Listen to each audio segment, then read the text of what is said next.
ನನ್ನ ಸಾಯಿಸ್ಬಿಡು ದೇವರೇ, என்ன சாகடி ஆண்டவரே. ಇದು ಅವನ ಪ್ರಾರ್ಥನೆ. இதுதான் அவனுடைய ஜெபம்.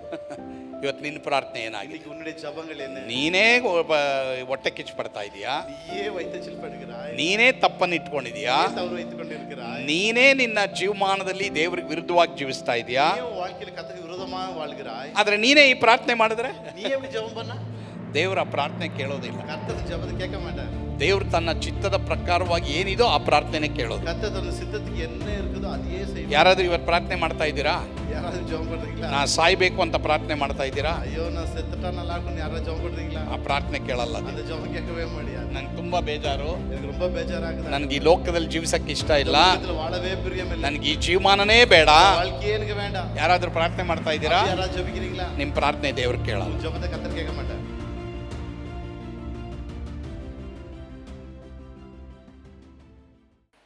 ಈ ದಿನ ಧ್ಯಾನಕ್ಕಾಗಿ ಆರಿಸಿಕೊಂಡಿರುವಂಥ ಸತ್ಯವೇದ ಭಾಗ இன்று தியானத்துக்கு தெரிந்து கொண்ட வேத பகுதி ಯೋನ 4ನೇ ಅಧ್ಯಾಯ யோனா 4வது அதிகாரம் 1ರಿಂದ 11ನೇ ವಚನ. 1 முதல் 11 வரை. ನಾವು ಯೋನನ ಕುರಿತು ಕಲಿತಾ ಇರೋದ್ರಿಂದ ಇವತ್ತು ಯೋನನ ಪುಸ್ತಕವನ್ನು ನಾವು ಮುಗಿಸಲಿದ್ದೇವೆ. நாம் யோனா குறித்து தியானித்துக் கொண்டிருக்கிறோம். இன்றைக்கு யோனா புத்தகத்தை முடிக்க போகிறோம். Simon, you have read book of Jonah. Jonah ಪುಸ್ತಕ ಎಲ್ಲಿದೆಯಾ ಗೊತ್ತಾ ಸೈಮನ್? ಹಾಂ, ರೈಟ್, ಓಕೆ, ಸರಿ. ಶಂಕರ್ ಹೇಳಿರ್ತಾರೆ ಅಂತ ಕಾಣುತ್ತೆ. ಹಾಂ, ಸರಿ, ದೇವರ ಸ್ತೋತ್ರ. ಈಗ ಎಲ್ಲರೂ ಒಟ್ಟಾಗಿ ನಾವು ನಮ್ಮ ನಮ್ಮ ಭಾಷೆಗಳಲ್ಲಿ ನಾವು ಈ ವಾಕ್ಯವನ್ನು ನಾವು ಗಟ್ಟಿಯಾಗಿ ಓದ್ಕೊಳ್ಳೋಣ, ಸರಿನಾ? ಯೋನ 4:1 யோனா 4வது அதிகாரம் 1 முதல் 11 வரை. ಓಕೆ. யோனாவுக்கு இது மிகவும் விசனமாய் இருந்தது. அவன் கடு கோபம் கொண்டு கர்த்தரை நோக்கி விண்ணப்பம் பண்ணி, ஆ கர்த்தாவே, நான் என் தேசத்தில் இருக்கும் போதே நான் இதை சொல்லலையோ? இது நிமித்தமே என் முன்னமே தர்ஷிக்க ஓடி போனேன். நீர் இரக்கமும் மன உருக்கமும் நீடிய சாந்தமும் மிகுந்த கிருபையும் உள்ளவரும் தீங்குக்கு மனஸ்தாபப்படுகிறவருமான தேவன் என்று அறிவேன். இப்போதும் கர்த்தாவே, என் பிராணனை என்னை விட்டு எடுத்துக் கொள்ளும். நான் உயிரோடு இருக்கிறதை பார்க்கல சாகிறது நல்லமாயிருக்க என்றான். அதற்கு கர்த்தர், நீ எரிச்சலாய் இருக்கிறது நல்லதோ என்றார். பின்பு யோனா நகரத்தில் இருந்து புறப்பட்டு நகரத்துக்கு கிழக்கே போய் அங்கே தனக்கு ஒரு குடிசையை போட்டு நகரத்துக்கு சம்பவிக்க போகிறதை நான் பார்க்க மட்டும் அதன் கீழ் நிழலில் உட்கார்ந்திருந்தான்.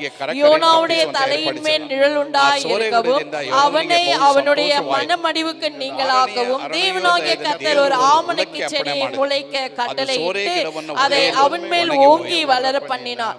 அந்த ஆமணக்கின் மேல் யோனா மிகவும் சந்தோஷப்பட்டான். மறுநாளிலே கிழக்கு விளக்கும் நேரத்தில் தேவன் ஒரு பூச்சியை கட்டளையிட்டார். அது ஆமணக்கு செடியை அரித்து போட்டது. அதனால் அவன் காய்ந்து போயிற்று. சூரியன் உதிக்கிற போது தேவன் உஷ்ணமான கீழ்காற்றை கட்டளையிட்டார். அப்பொழுது வெயில் யோனாவினுடைய தலையில் படுகிறதினால் அவன் சூர்ந்து போய் தனக்குள்ள சாவை விரும்பி, நான் உயிரோடு இருக்கிறதை பார்க்கிற சாகிறது நலமாயிருக்க. அப்பொழுது தேவன் யோனாவை நோக்கி, நீ ஆமணக்கு நிமித்தம் எரிச்சலாய் இருக்கிறது நல்லதோ என்றார். அதற்கு அவன், நான் மரண பரியந்தமும் எரிச்சலாய் இருக்கிறது நல்லது தான் என்றான். அதற்கு கர்த்தர், நீர் பிரயாசப்படாததும் நீர் வளர்க்காததும் ஒரு ராத்திரியிலே முளைத்ததும் ஒரு ராத்திரியிலே அழிந்து போனதுமான ஆமணக்காக பரிதபிக்கிறாயே. வலது கைக்கு இடது கைக்கு வித்தியாசம் அறியாத 120,000 பேருக்கு அதிகமான மனுஷரும் அநேக மிருக ஜீவன்களும் இருக்கிற மகா நகரமாகிய நினிவேக்காக நான் பரிதபியாமல் இருப்பேனோ என்றார். ಆಮೆನ್. ಓದಿದಂಥ ದೇವ ಮಕ್ಕಳನ್ನು, ದೇವ ವಾಕ್ಯಗಳನ್ನು ಕರ್ತನ ಆಶೀರ್ವಾದ. வாசித்த தேவ பிள்ளைகளை கர்த்தர் ஆசீர்வதிப்பாராக. ಸರಿ, ಈ ಅಧ್ಯಾಯಕ್ಕೆ ಕೊಟ್ಟಿರುವಂಥ ಥೀಮ್ ನಾವು ನೋಡುವಾಗ, இந்த அதிகாரத்துக்கு கொடுக்கப்பட்ட ஒரு தலைப்பு என்னவென்றால், ಸರಿ, ಸೈಮನ್ ಇಂಗ್ಲಿಷ್ನಲ್ಲಿ ಓದ್ತೀಯ, ಅದು ರನ್ನಿಂಗ್ ಅಹೆಡ್ ಆಫ್ ಗಾಡ್, ಅಥವಾ ಬ್ರದರ್ ನೀವು ಓದ್ರಿ, ದೇವರಿಗಿಂತ ಮುಂದಾಗಿ ಓಡುವುದು. ದೇವನೋಡ ಮುನ್ನಾಡಿ ಓಡುವುದು. ರೈಟ್. ಅಂದರೆ ದೇವರು ಒಂದು ಕಡೆ ಇದ್ದರೆ ನಾವು ಅವ್ರಿಗಿಂತ ಮುಂದಾಗಿ ಓಡಿಬಿಡೋದು. ದೇವನು ஒரு பக்கத்திலிருந்து அவரை விட வேகமாய் ஓடுவது. ಸೊ ದೇವರಿಗಿಂತ ರನ್ನಿಂಗ್ ಅಹೆಡ್ ಆಫ್ ಗಾಡ್, ಇನ್ನು ಮುಂಚೆ ಓಡ್ಬಿಡೋದು. ದೇವರು ಈ ಕಡೆ ಓಡ್ತಾ ಇದ್ರೆ ನಾವು 100 ಕಿಲೋಮೀಟರ್ ಮುಂದೆ ಓಡೋದು. தேவனை விட்டு இன்னும் வேகமாய், தேவனை விட அதிகமாய் தேவன் ஓடுவது. ಸೊ ದೇವರಿಗಿಂತ ಮುಂಚೆ ಅಂದರೆ ಮುಂದಾಗಿ ನಾವು ಓಡೋದಾದರೆ ನಮ್ಮ ಜೀವಿತದಲ್ಲಿ ಏನೆಲ್ಲ ಘಟನೆಗಳು ಸಂಭವಿಸ್ತದೆ ಅದನ್ನು ನಾವು ನೋಡೋಣ. தேவனை விட முன்னாடி ஓடுவதுனால் நம்மளோட வாழ்க்கையில் என்ன காரியங்கள் சம்பவிக்கும் இது குறித்து தியானிக்க போகிறோம். ನಿನವೆ ಪಟ್ಟಣದ ರಾಜ ಮೊದಲುಗೊಂಡು ಪ್ರಾಣಿಗಳು ಮೊದಲುಗೊಂಡು ಎಲ್ಲರೂ ಪಶ್ಚಾತ್ತಾಪ ಪಟ್ಟರು, ಪ್ರಾರ್ಥನೆ ಮಾಡಿದ್ರು, ತಮ್ಮ ತಮ್ಮ ಕೆಟ್ಟ ಮಾರ್ಗಗಳನ್ನು ಬಿಟ್ಟುಬಿಟ್ರು ಅಂತ ನಾವು ನೋಡ್ತೀವಿ. நினைவில் உள்ள மிருக ஜீவன் முதல் கொண்டு ராஜா வரைக்கும் எல்லாரும் மனம் திரும்பினார்கள் தங்களுடைய பாவங்களை விட்டு. ಸೊ ನಾವು ಯಾವಾಗ ಪಶ್ಚಾತ್ತಾಪ ಪಡ್ತೀವೋ, நாம் எப்பொழுது மனம் திரும்புகிறோமோ, ಯಾವಾಗ ನಾವು ಮಾನಸಾಂತರ ಪಡ್ತೀವೋ, நாம் எப்பொழுது மனம் திரும்புகிறோமோ, ದೇವರೇ ನನ್ನ ತಪ್ಪಾಯಿತು ನನ್ನ ಕ್ಷಮಿಸು ಎಂಬುದಾಗಿ ಹೇಳ್ತೀವೋ, நான் தவறு செய்து விட்டேன் நான் மன்னிங்க ಆಂಡವರೇ ನಾನು ಕೇಳ್க்கிறோಮೋ, ದೇವರು ವಾಗ್ದಾನ ಮಾಡಿದ್ದಾರೆ கர்த்தர் வாக்குத்தத்தம் செய்திருக்கிறார், ನಮ್ಮ ಎಲ್ಲ ಪಾಪಗಳನ್ನ ಕ್ಷಮಿಸ್ತಾರೆ. கர்த்தர் எல்லா பாவங்களையும் நம்மை மன்னிப்பார். ಆದರೆ ಹೊಸ ಒಡಂಬಡಿಕೆ ವಿಶ್ವಾಸಿಗಳಿಗೆ ஆனா புதிய ஏற்பாடு விசுவாசிகளுக்கு ಬರೀ ಪಾಪ ಕ್ಷಮಾಪಣೆ ಮಾತ್ರವಲ್ಲ, பெரிய பாவ மன்னிப்பு மாத்திரமல்ல, ಪಾಪದ ಮೇಲೆ ಜಯವನ್ನ ನಾವು ಪಡೆಯುವವರಾಗಿದ್ದೇವೆ. பாவத்து மேல ஒரு பெரிய வெற்றி பெற முடியும். ಅದಕ್ಕೆ ಏನ್ ಮಾಡಬೇಕು? ನಾನು ನೀನು அதற்காக நீ நான் என்ன செய்ய வேண்டும்? ಅದಕ್ಕೆ ನಾನು ನೀನು ಗುರಿ ಇಡಬೇಕು. அதுக்காக நாம் ஒரு நோக்கத்தை வைக்கணும். ಬರೀ ಪಾಪ ಮಾಡೋದು, ಕ್ಷಮಾಪಣೆ ಕೇಳೋದು, ಕ್ಷಮೆ ಹೊಂದೋದು ಮಾತ್ರ ಅಲ್ಲ, ஒரு பாவம் செய்வது மன்னிப்பு கேட்பது ಅದು ಮಾತ್ರಮಲ್ಲ, ಪಾಪದ ಮೇಲೆ ಜಯ ಪಡೆಯಕ್ಕೇನೆ ಪವಿತ್ರಾತ್ಮನ ನಮಗೆ ಕೊಟ್ಟಿದ್ದಾರೆ அந்த ದೇವರು. பாவத்து மேல வெற்றி சிறக்கத்தாம் தேவ ஆவியானவர் நமக்கு கொடுக்கப்பட்டிருக்கிறார். ಸರಿ, ಇವರು ಪಶ್ಚಾತ್ತಾಪ ಪಟ್ಟರು, ದೇವ್ರ ಕಡೆಗೆ ತಿರ್ಕೊಂಡು ದೇವರು ಅವರಿಗೆ ಮಾಡಬೇಕಾದಿದ್ದ ಕೇಡನ್ನ ಅವರಿಗೆ ಮಾಡದೆ ಒಳ್ಳೇದು ಮಾಡಿದ್ರಿಂದ ಯೋನನಿಗೆ ಕೋಪ ಬಂದ್ಬಿಡ್ತು. இவர்கள் மனம் திரும்பினார்கள், கர்த்தர் அவளை மன்னித்தார். இதை செய்தபடினால் யோனாவுக்கு பயங்கர கோபம் வந்துடுச்சு. ಅದೇ 1ನೇ ವಚನದಲ್ಲಿ ನಾವು ನೋಡ್ತೇವೆ, 4ನೇ ಅಧ್ಯಾಯ 1ನೇ ವಚನದಲ್ಲಿ ನಾವು ನೋಡ್ತೀವಿ. 4வது அதிகாரம் 1வது வசனத்தை பார்க்கிறோம். ಇದರಿಂದ ಯೋನನಿಗೆ ಕರೆ ಉಂಟಾಯಿತು, ಅಂದ್ರೆ ಕೋಪ ಬಂತು. ಇದಕ್ಕಾಗ மிகவும் விசனமா இருந்து அவன் கடும் கோபம் கொண்டான். ಬಹಳ ದುಃಖ ಪಟ್ಬಿಟ್ಟ. அவன் மிகவும் கோபம் கொண்டான். ನೋಡಿದ್ರ, ಯಾರಾದರೂ ಪಾಪವನ್ನ ಬಿಟ್ರೆ ಯಾರಾದರೂ ವ್ಯಸನ ಪಡ್ತಾರ? ಯಾರಾದ್ರೂ ಪಾವತೆ ಬಿಟ್ಟ ಯಾರಾದ್ರೂ ಕವಲಪಡುವಾಂಗ್ಲಾ? ನಾವು ಸಂತೋಷ ಪಡ್ತೀವಿ, நம்ம சந்தோஷப்படுவோம். ಆದರೆ ಇಲ್ಲಿ ಈ ಪ್ರವಾದಿಗೆ ವ್ಯಸನ ಆಯ್ತಂತ. ஆனா இந்த தீர்க்கதரிசிக்கு இங்க கவலை உண்டாயிச்சா. ಅಂದ್ರೆ ಅವ್ರ ಪಾಪದಲ್ಲೇ ಇರಲಿ ಅಂತ ಅವನ ಆಸೆ. அவங்க பாவத்திலே இருக்கட்டும்னு தான் அவனுடைய விருப்பம். ಇದು ನಿಜವಾದ ದೇವರ ಮಕ್ಕಳಲ್ಲಿ ಇರಬೇಕಾದಂತ ಒಂದು ಗುಣ ಅಲ್ಲ. இது உண்மையாக கர்த்தருடைய பிள்ளைகளுக்கு ஒரு ಸ್ವಭಾವம் கிடையாது. ಸರಿ, ಈಗ ನಾವು ನೋಡೋಣ ಪ್ರಶ್ನೆ, ಯಾಕೆ ಯೋನನಿಗೆ ಬೇಸರಿಕೆ ಉಂಟಾಯಿತು? இங்க நாம் பார்க்கலாம் ஏன் யோனாவுக்கு மிகவும் கவலை உண்டானது. 2 ಕಾರಣ ಇದೆ ನೋಡಿ. 2 ಕಾರಣ ಇದೆ. ಓದಿ ವಿಜಿ ಬ್ರದರ್. ಇವನ ಪ್ರವಾದನೆ ನೆರವೇರಲಿಲ್ಲ. ತಿರುಗದರ್ಶನ ನೆರವೇರಲಿಲ್ಲ. ಅಂದ್ರೆ ನೀವು 40 ದಿನದಲ್ಲೇ ದೇವ್ರ ಕಡೆಗೆ ತಿರುಗಿ ಹೋದ್ರೆ ದೇವ್ರು ನಿಮ್ಮ ಪಟ್ಟಣನೇ ನಾಶ ಮಾಡ್ತಾರೆ ಅನ್ನೋ ಪ್ರವಾದನೆ ನೆರವೇರಲಿಲ್ಲ. அதாவது 40 நாளுக்குள்ளாக அந்த பட்டணம் கவிழ்க்கப்படும் என்ற அந்த தீர்க்கதரிசனம் நிறைவேறல. ಅದಕ್ಕೆ ಇವನಿಗೆ ಬೇಜಾರಾಯ್ತು. அதனால தான் அவனுக்கு ரொம்ப கவலை உண்டானது. ಎರಡನೇದು, இரண்டாவது ಓದ್ತೀರಾ ಬ್ರದರ್? ಮ್ಯಾಥ್ಯೂ ಓದ್ರಿ. ಈ ದಿನವೇ ಜನರ ಮೇಲೆ ಇವನಿಗೆ ಸಿಟ್ಟು ಕೋಪ ಇದ್ದಿತ್ತು, ಇವರು ಸಾಯಬೇಕೆಂದೇ ನಾಶವಾಗಬೇಕೆಂದು ಇವನಿಗೆ ಆಸೆ ಇತ್ತು. ಓ, ಇವನಿಗೆ ಆಸೆ ಏನು? ಇವனுடைய விருப்பம் என்ன? ಇವ್ರ ನಾಶ ಆಗಬೇಕು, ಇವ್ರ ನರಕಕ್ಕೆ ಹೋಗ್ಬೇಕು, அவங்க நாசமாகணும், நரகத்துக்கு போகணும். ಅನೇಕರು ಇಷ್ಟಾರ್ಥ ಇವತ್ತು ಇದೇನೆ. இன்னைக்கு அநேகருடைய விருப்பம் இதுதான். ಯಾರಾದ್ರೂ ನಮಗೆ ಕೆಟ್ಟದ್ದು ಮಾಡಿಬಿಟ್ರೆ, யாராவது நமக்கு தீமை செய்துட்டா, ಅವ್ರ ಹಾಳಾಗಲಿ, ಅವ್ರ ನಾಶವಾಗಲಿ, ಅವ್ರ ನರಕಕ್ಕೆ ಹೋಗ್ಲಿ ಅನ್ನೋದೇ ಅನೇಕರ ಜೀವಿತದಲ್ಲಿ ಇರುವಂತ ಒಂದು ಹೃದಯ. அப்படிப்பட்ட காரியங்கள் உள்ள திருப்பது தான். அப்படிப்பட்ட இருதயம், ಆ ರೀತಿ ನಾವು ಇರಬಾರದು. அப்படி நம்முடைய இருதயம் இருக்கக்கூடாது. ದೇವ ಮಕ್ಕಳಿಗೆ ಯಾವಾಗಲೂ ಏನಿರಬೇಕಂದ್ರೆ, ದೇವ ಪಿಳ್ಳೆಗಳು எப்பொழுதும் என்ன இருக்க வேண்டும் என்றால், ಮುಖ್ಯವಾಗಿ ಹೊಸ ಒಡಂಬಡಿಕೆಯಲ್ಲಿ ಏಸಪ್ಪ ಏನ್ ತೋರಿಸಿದಾರಂದ್ರೆ, புதிய ஏற்பாட்டில் ஏசப்பா என்ன வெளிப்படுத்தியிருக்கிறார்? ಏಸಪ್ಪಗೆ ಯಾರು ಏನೇ ಕೇಡು ಮಾಡಿದ್ರು ಏಸಪ್ಪ ಏನ್ ಹೇಳಿದ್ರು? ಸ್ವಾಮಿ ಇವರನ್ನ ಕ್ಷಮಿಸು ಅಂತ ಹೇಳಿದ್ರು. ஏசப்பாக்கு யார் என்ன தீமை செய்தாலும் ಯೇಸು ಸ್ವಾಮಿ என்ன சொன்னார்? ஆண்டவரே இவர்களை மன்னியும். ಹಾಗಾದ್ರೆ ಈಗ ಪ್ರಶ್ನೆ ನೋಡಿ, ಒಂದು ಪ್ರಶ್ನೆ ಇದೆ, ஒரு கேள்வி இருக்குது பாருங்க. ಮ್ಯಾಥ್ಯೂ ಬ್ರದರ್ ಓದ್ರಿ. ಯೋನನ ಹಾಗೆ ನಾವು ಇದ್ದೇವೆಯಾ? ಹಾಗಾದ್ರೆ ಯೋನನ ಗುಣಾತಿಶಯಗಳು ಏನು ಅನ್ನೋದನ್ನ ನಾವು ನೋಡ್ತೀವಿ. ಒಂದನೇದಾಗಿ, ನಮಗೆ ಇಷ್ಟವಿಲ್ಲದವರ ಮೇಲೆ ದೇವರು ಕರುಣೆ ತೋರಿಸಿ ಅವರನ್ನು ಆಶೀರ್ವದಿಸಿದರೆ ನಮಗೆ ಯಾಕೆ ಬೇಜಾರು? நமக்கு விருப்பம் இல்லாதவங்க, நமக்கு பிரியம் இல்லாதவங்களை கர்த்தர் ஆசீர்வதித்தா நமக்கு ஏன் கோபம் வருகிறது? ನಮ್ಗೆ ಇಷ್ಟವಿಲ್ಲದವ್ರ ಮೇಲೆ ದೇವ್ರ ಕರುಣೆ ತೋರಿಸಿದ್ರೆ, நமக்கு பிரியம் இல்லாதவங்க மேல கர்த்தர் கிருபை காட்டினார், ದೇವರು ಅವ್ರನ್ನ ಆಶೀರ್ವಾದ ಮಾಡಿದ್ರೆ, கர்த்தர் அவங்களை ஆசீர்வதித்தால், ಅದು ಒಂದನೇ ಪ್ರಶ್ನೆ. ಅದು ಹಾಕಿದ್ದಾರೆ ಅಂತ ಕಾಣುತ್ತೆ. ಒಂದನೇ ಪ್ರಶ್ನೆ. ಎರಡನೇ ಪ್ರಶ್ನೆ, இரண்டாவது கேள்வி, ನಾವು ನರಕಕ್ಕೆ ಪಾತ್ರರಾಗಿದ್ದಾಗ நாம் ನರಕத்துக்கு பாத்திரராக இருக்கிற ನಮಗೆ ಕರುಣೆ ತೋರಿಸಿದಂತ ಕರ್ತನು நமக்கு இரக்கத்தை காட்டின தேவன் ಕೆಟ್ಟವರಾದ ಅವರಿಗೆ ಯಾಕೆ ಕರುಣೆ ತೋರಿಸಬಾರ್ದು? பொல்லாதவளாக அவங்க மேல ஏன் இரக்கத்தை ಇವತ್ತು காட்டக்கூடாது? ದೇವರು ನಮ್ಮನ್ನ ಈ ಎರಡು ಪ್ರಶ್ನೆ ಕೇಳ್ತಾ ಇದ್ದ. இன்னைக்கு கர்த்தர் ரெண்டு கேள்வி கேட்கிறார். ಯಾರ ಮೇಲಾದ್ರೂ ಇಷ್ಟ ಇಲ್ವಾ ನಿಮಗೆ? யார் மேலயாவது இஷ்டம் இல்லையா உங்களுக்கு? ಅವ್ರು ಏಸಪ್ಪ ಅನ್ಬಿಟ್ರೆ அவங்க ஏசப்பான்னு சொல்லிட்டா ಅವ್ರಿಗೂ ಕರುಣೆ ತೋರ್ತಾರೆ. அவங்களுக்கு இரக்கத்தை காட்டுவார். ಅವ್ರು ಅಪ್ಪ ಅಂದ್ಬಿಟ್ರೆ, அவங்க அப்பான்னு சொல்லிட்டா, ಅಪ್ಪ ನಾನು ತಪ್ಪು ಮಾಡ್ಬಿಟ್ಟೆ ಅನ್ಬಿಟ್ರೆ, அப்பா நான் தவறு செய்துட்டேன்னு ದೇವ್ರು சொன்னா, ಅವ್ರಿಗೂ ಕರುಣೆ ತೋರ್ತಾರೆ. அவங்களுக்கு இரக்கத்தை காட்டுவார். ಯಾರಾದ್ರೂ ನಿಮಗೆ ಕೇಡು ಮಾಡಿರ್ತಾರೆ, யாராவது தீமை செய்திருப்பாங்க, ಯಾರಾದ್ರೂ ನಿಮಗೆ ಕೆಟ್ಟದ್ದು ಮಾಡಿರ್ತಾರೆ, யாராவது உங்களுக்கு தவறு செய்திருப்பாங்க, ಯಾರಾದ್ರೂ ನಿಮ್ಗೆ ಅನ್ಯಾಯ ಮಾಡಿರ್ತಾರೆ. யாராவது உங்களுக்கு அநியாயம் செய்திருப்பாங்க. ನಮ್ಮ ಕಾನ್ಸೆಪ್ಟ್ ಏನು? நம்முடைய கான்செப்ட் என்ன? ಅವ್ರು ಹಾಳಾಗ್ಬೇಕು, அவங்க பாழா போகட்டும், ಅವ್ರು ಒಳ್ಳೇದಾಗ್ಬಾರ್ದು. அவங்க நல்லதே நடக்க கூடாது. ಆದ್ರೆ ನಮ್ಮ ತಂದೆ ಅವ್ರಿಗೂ ತಂದೆನೆ. நம்முடைய பிதா அவருக்கும் பிதாவாக இருக்கிறார். ಅವ್ರಿಗೆ ಅಪ್ಪ ಅಂದ್ಬಿಟ್ರೆ அவங்களும் அப்பான்னு சொல்லிட்டா ದೇವ್ರು ಅವ್ರನ್ನು ಕರುಣಿಸ್ಬಿಡ್ತಾರೆ. தேவன் அவங்களுக்கு இரக்கம் செய்வார். ಸೊ ಇದನ್ನ ನಾವು ನೆನ್ಪಿಟ್ಕೊಳ್ಬೇಕು. இது நீ ನಾನು ஞாபகத்தில் வைத்துக்கொள்ள. ಈ ನಿನವೆ ಪಟ್ಟಣದವರು ಇಸ್ರಾಯೇಲ್ಯರನ್ನ ಬಹು ಕಠಿಣವಾಗಿ ಕ್ರೂರವಾಗಿ ನಡೆಸಿದ್ರು. இந்த நினைவே பட்டணத்தார் இஸ்ரேல் ஜனங்களை மிகவும் கடினமாக நடத்தினார்கள். ಅವರು ಅದರಿಂದಲೇ ಯೋನನಿಗೆ ಅವ್ರ ನಾಶ ಆಗ್ಲಿ ಅನ್ನೋದೇ ಅವನಿಗೆ ಆಸೆ ಇತ್ತು. அதனாலதான் யோனாவுக்கு அவங்க அழிந்து போகட்டும், நாசமாகட்டும் நினைத்தான். ಆದ್ರೆ ಇವನ್ ಸಾರಿದಂತ ಮೆಸೇಜ್ ಇಂದ ಅವರೆಲ್ಲ ಪಾಪದಿಂದ ತಿರ್ಕೊಂಡ್ಬಿಟ್ರು.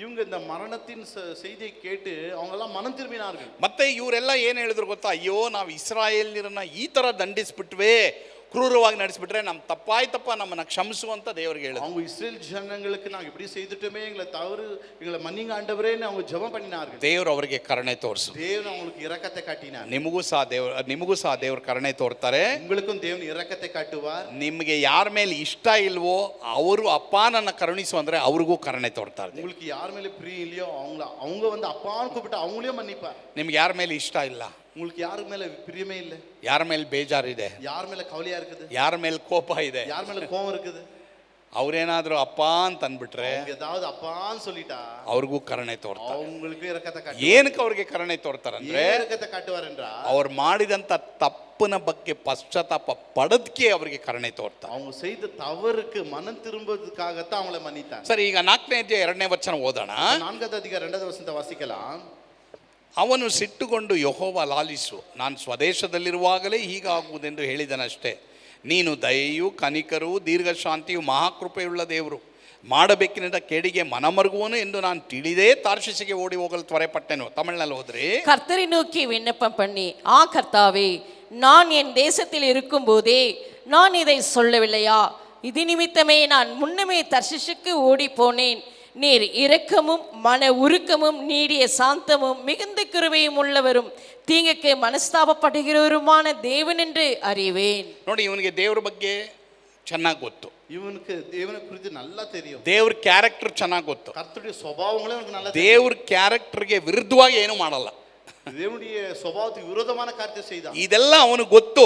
இதெல்லாம் அவனுக்கு நல்லா தெரியும். ಆದ್ರೆ ಅವನೇನ್ ಮಾಡ್ತಾ ಇದ್ದಾನೆ? அவன் என்ன செய்கிறான்? ದೇವ್ರು ಮಾಡಿದ್ದಕ್ಕೆ ವಿರುದ್ಧವಾಗಿ ದೇವರಿಗೆ ಟೀಚ್ ಮಾಡ್ತಾನೆ. தேவன் செய்ததுக்கு விரோதமாக தேவனுக்கே டீச்சிங் செய்யறான். ಯಾಕೆ ಹಿಂಗ್ ಮಾಡಿದೆ ದೇವ್ರೆ? ஏன் ஆண்டவர் இப்படி செய்துட்ட? ಅನೇಕರು ಇವತ್ತು ದೇವರಿಗೆ ಡಿಕ್ಟೇಟ್ ಮಾಡ್ತಾ ಇದ್ದಾರೆ. அநேக பேர் தேவனுக்கே போக்கு சொல்றாங்க. ದೇವ್ರ ಕ್ಯಾರೆಕ್ಟರ್ಗೆ ವಿರುದ್ಧವಾಗಿ ಏನು ಮಾಡಲ್ಲ. தேவன் சுபாவத்துக்கு விரோதமா ஒன்றும் செய்ய மாட்டார். ನಮಗೆ ಅವ್ರ ಮೇಲೆ ಇಷ್ಟ ಇಲ್ಲದೆ ಇರಬಹುದು, நமக்கு அவங்க மேல பிரியம் இல்லாமல் இருக்கலாம். ಬಟ್ ಅವ್ರಿಗೆ ದೇವ್ರ ಮೇಲೆ ಇಷ್ಟ ತಾನೆ. ஆனா அவர்களை பார்த்தா தேவனுக்கு இஷ்டம் தானே. ದೇವ್ರು ದಯೆಯುಳ್ಳ ದೇವರು, தேவன் இரக்கமுள்ளவர், ಕನಿಕರ ಉಳ್ಳ ದೇವರು, இரக்க கொடுக்க ದೀರ್ಘ ಶಾಂತಿ ಉಳ್ಳ ದೇವರು, தீர்க்க மனசு ಮಹಾಕೃಪೆಯುಳ್ಳ ದೇವರು. பெரிய கிருபை உள்ளவர். ಹಾಗಾದ್ರೆ ಪ್ರಿಯ ದೇವರ ಮಕ್ಕಳೇ, தேவ பிள்ளைகளே, ನೀವು ಯಾರಿಗಾದ್ರೂ ಕೇಡು ಮಾಡಿದ್ದೀರಾ? நீங்க யாருக்காவது தவறு செய்திருக்கிறீங்களா? ನೀವು ಪಾಪ ಮಾಡಿದ್ದೀರಾ? நீங்க பாவம் செய்திருக்கிறீங்களா? ಇವತ್ತು ಪಶ್ಚಾತ್ತಾಪ ಪಡಿ. நீங்க மனம் திரும்புங்க. ಅಪ್ಪ, ನಾನು ಈ ತಪ್ಪು ಮಾಡ್ಬಿಟ್ಟೆಪ್ಪ, அப்பா நான் தவறு செய்து ಸ್ವಾಮಿ ನನ್ನ ಕ್ಷಮಿಸು ದೇವರೇ, ஆண்டவரೇ என்ன மன்னிங்க. ನಿನ್ನ ರಕ್ತದ ಮೂಲಕ ನನ್ನ ತೊಳೆ ಶುದ್ಧ ಮಾಡು. உன் ரத்தத்தினால என்ன கழுவி ಈ சுத்திகரியும். ಪಾಪದ ಮೇಲೆ ನನಗೆ ಜಯ ಕೊಡು ದೇವರೇ. இந்த பாவத்து மேல எனக்கு வெற்றி தாரும். ಖಂಡಿತವಾಗಿ ಮಹಾಕೃಪೆಯುಳ್ಳ ದೇವರು ನಿಮಗೆ ಪಾಪದ ಮೇಲೆ ಜಯ ಕೊಡ್ತಾನೆ. நிச்சயமாக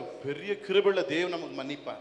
ನಿಮಗ್ ಮಾತ್ರ ಅಲ್ಲ, உங்களுக்கு மாத்திரமல்ல, ನಿಮಗೆ ಯಾರು ಕೇಡು ಮಾಡಿದಾರೋ உங்களுக்கு ಯಾರು தீமை செய்தார்களோ ಅವರು ಸಹ ಈ ಪ್ರಾರ್ಥನೆ ಮಾಡಿದ್ರೆ அவர்களும் இந்த ஜெபம் செய்தால் ಅವ್ರಿಗೂ ದೇವರು ಕೃಪೆ ತೋರಿಸ್ತಾರೆ, ಅವರು ಸಹ ಕ್ಷಮಿಸ್ತಾರೆ ದೇವರು. அவர்களையும் மன்னிப்பார். ಹಾಗಾದ್ರೆ ದೇವರಿಗಿಂತ ಮುಂಚೆ ಹೋದ್ರೆ தேவனிடம் முன்னாடி ஓடினா ನಾವು ಕಲಿಯುವಂತ ಎರಡನೇ ಪಾಠ.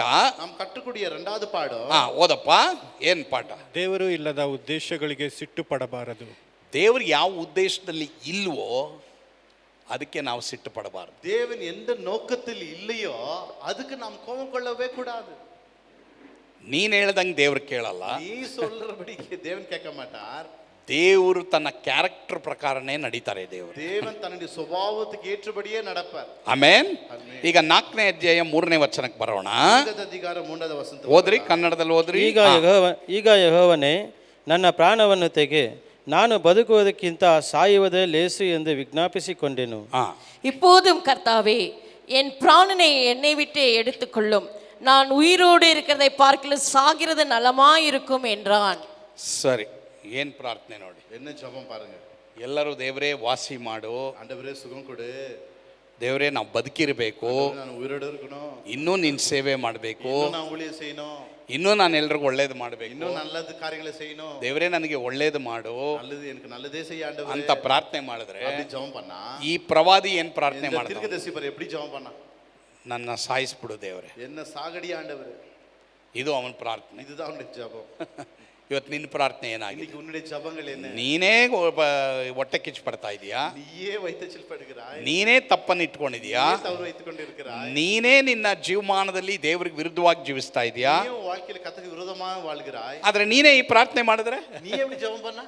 ದೇವರ ಪ್ರಾರ್ಥನೆ ಕೇಳೋದಿಲ್ಲ. கர்த்தர் ஜெபத்தை கேட்க மாட்டார். ದೇವರು ತನ್ನ ಚಿತ್ತದ ಪ್ರಕಾರವಾಗಿ ಏನಿದೋ ಆ ಪ್ರಾರ್ಥನೆ ಕೇಳೋದು. கர்த்தர் தன் சித்தத்துக்கு என்ன இருக்குதோ அதையே செய்வார். ಯಾರಾದ್ರೂ ಇವತ್ತು ಪ್ರಾರ್ಥನೆ ಮಾಡ್ತಾ ಇದ್ದೀರಾ?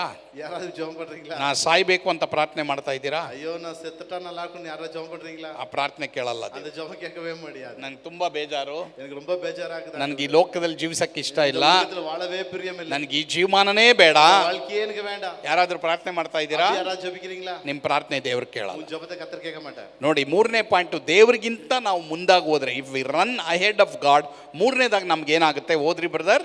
ದೇವರಿಗೆ ಇಷ್ಟವಿಲ್ಲದ, ದೇವರ ಚಿತ್ತಕ್ಕೆ ವಿರೋಧವಾದ ಪ್ರಾರ್ಥನೆಗೆ ದೇವರು ಉತ್ತರ ಕೊಡುವುದಿಲ್ಲ.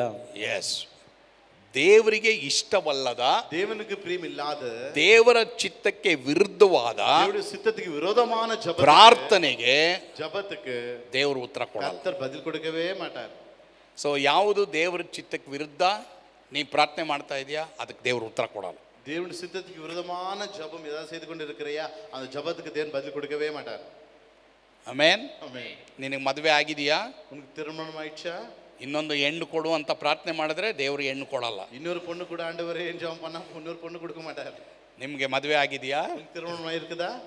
ಇನ್ನೊಂದು ಗಂಡು ಕೊಡು ಅಂದ್ರೆ ಆ ಪ್ರಾರ್ಥನೆಗೆ ದೇವರು ಉತ್ತರ ಕೊಡಲ್ಲ. இன்னொரு புருஷனை கூட ஆண்டவரேன்னு சொன்னா கொடுக்க மாட்டார். ನೀವು ಏನೇ ಪ್ರಾರ್ಥನೆ ಮಾಡಿದ್ರು என்ன ஜெபம் பண்ணினாலும் ಆ ಪ್ರಾರ್ಥನೆ ದೇವ್ರ ಚಿತ್ತವಾಗಿರಬೇಕು. அந்த ஜெபம் கர்த்தருக்கு சித்தமா இருக்கணும். ಅದಕ್ಕೆ ದೇವರು ಉತ್ತರ ಕೊಡ್ತಾರೆ. அதுக்கு தான் தேவன் பதில் கொடுப்பார். ಗೊತ್ತಿಲ್ಲ ಯಾರ್ಯಾರು ದೇವ್ರ ಚಿತ್ತಕ್ಕನುಗುಣವಾಗಿ ಪ್ರೇಯರ್ ಮಾಡ್ತಾ ಇದ್ರೋ ಗೊತ್ತಿಲ್ಲ. கர்த்தருடைய சித்தத்துக்கு ஏற்றபடி எத்தனை பேர் ஜெபம் பண்றீங்களோ தெரியல. ಯಾರ್ಯಾರು ದೇವ್ರ ಚಿತ್ತಕ್ಕೆ ವಿರುದ್ಧವಾಗಿ ಪ್ರಾರ್ಥನೆ ಮಾಡ್ತಾ ಇದ್ರೋ ಗೊತ್ತಿಲ್ಲ. எத்தனை பேர் கர்த்தருடைய சித்தத்துக்கு விரோதமா ஜெபிக்கிறீங்க? ದೇವರ ಚಿತ್ತಕ್ಕೆ ಅನುಗುಣವಾಗಿ ಪ್ರಾರ್ಥನೆ ಮಾಡಿ. கர்த்தருடைய சித்தத்துக்கு ஏற்றபடி ஜெபிக்கணும். ನಾನು ಈ ಕಡೆ ಬೂದಿಗೆರೆ ಹತ್ರ ಎಲ್ಲ ಶುಕ್ರವಾರ ಪ್ರಾರ್ಥನೆಗೆ ಹೋಗ್ತಾ ಇದ್ದೆ. பாஸ்டர் பூஜிகிட்ட வெள்ளிக்கிழமை ஜெபத்துக்கு போவார். ಹೋಗ್ತಾ ಇದೆ, போய்கொண்டிருந்தார். ಆ ಟೈಮಲ್ಲಿ ಒಂದು ಮನೆಯಲ್ಲಿ ಉಪವಾಸ ಪ್ರಾರ್ಥನೆ ನಡೀತಾ ಇತ್ತು. அந்த நாட்களில் ஒரு வீட்டில் உபாச ஜெபம் நடக்கும்.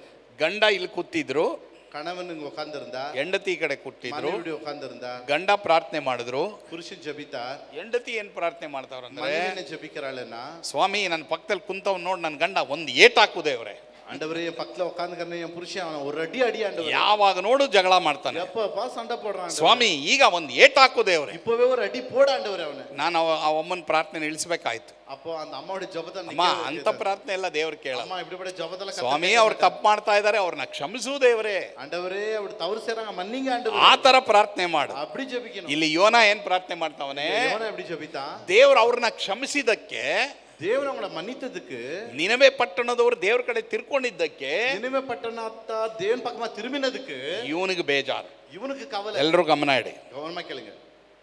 ಕೆಲವು ವೇಳೆ ನಮಗೆ ಕೆಲವ್ರ ಮೇಲೆ ಇಷ್ಟ ಇಲ್ಲ, சில நேரத்துல சில பேர் மேல பிரியமே வராது, ಕೆಲವು ಬಹಳ ದುಷ್ಟರಿದ್ದಾರೆ, சில ரொம்ப கெட்டவங்களா இருப்பாங்க.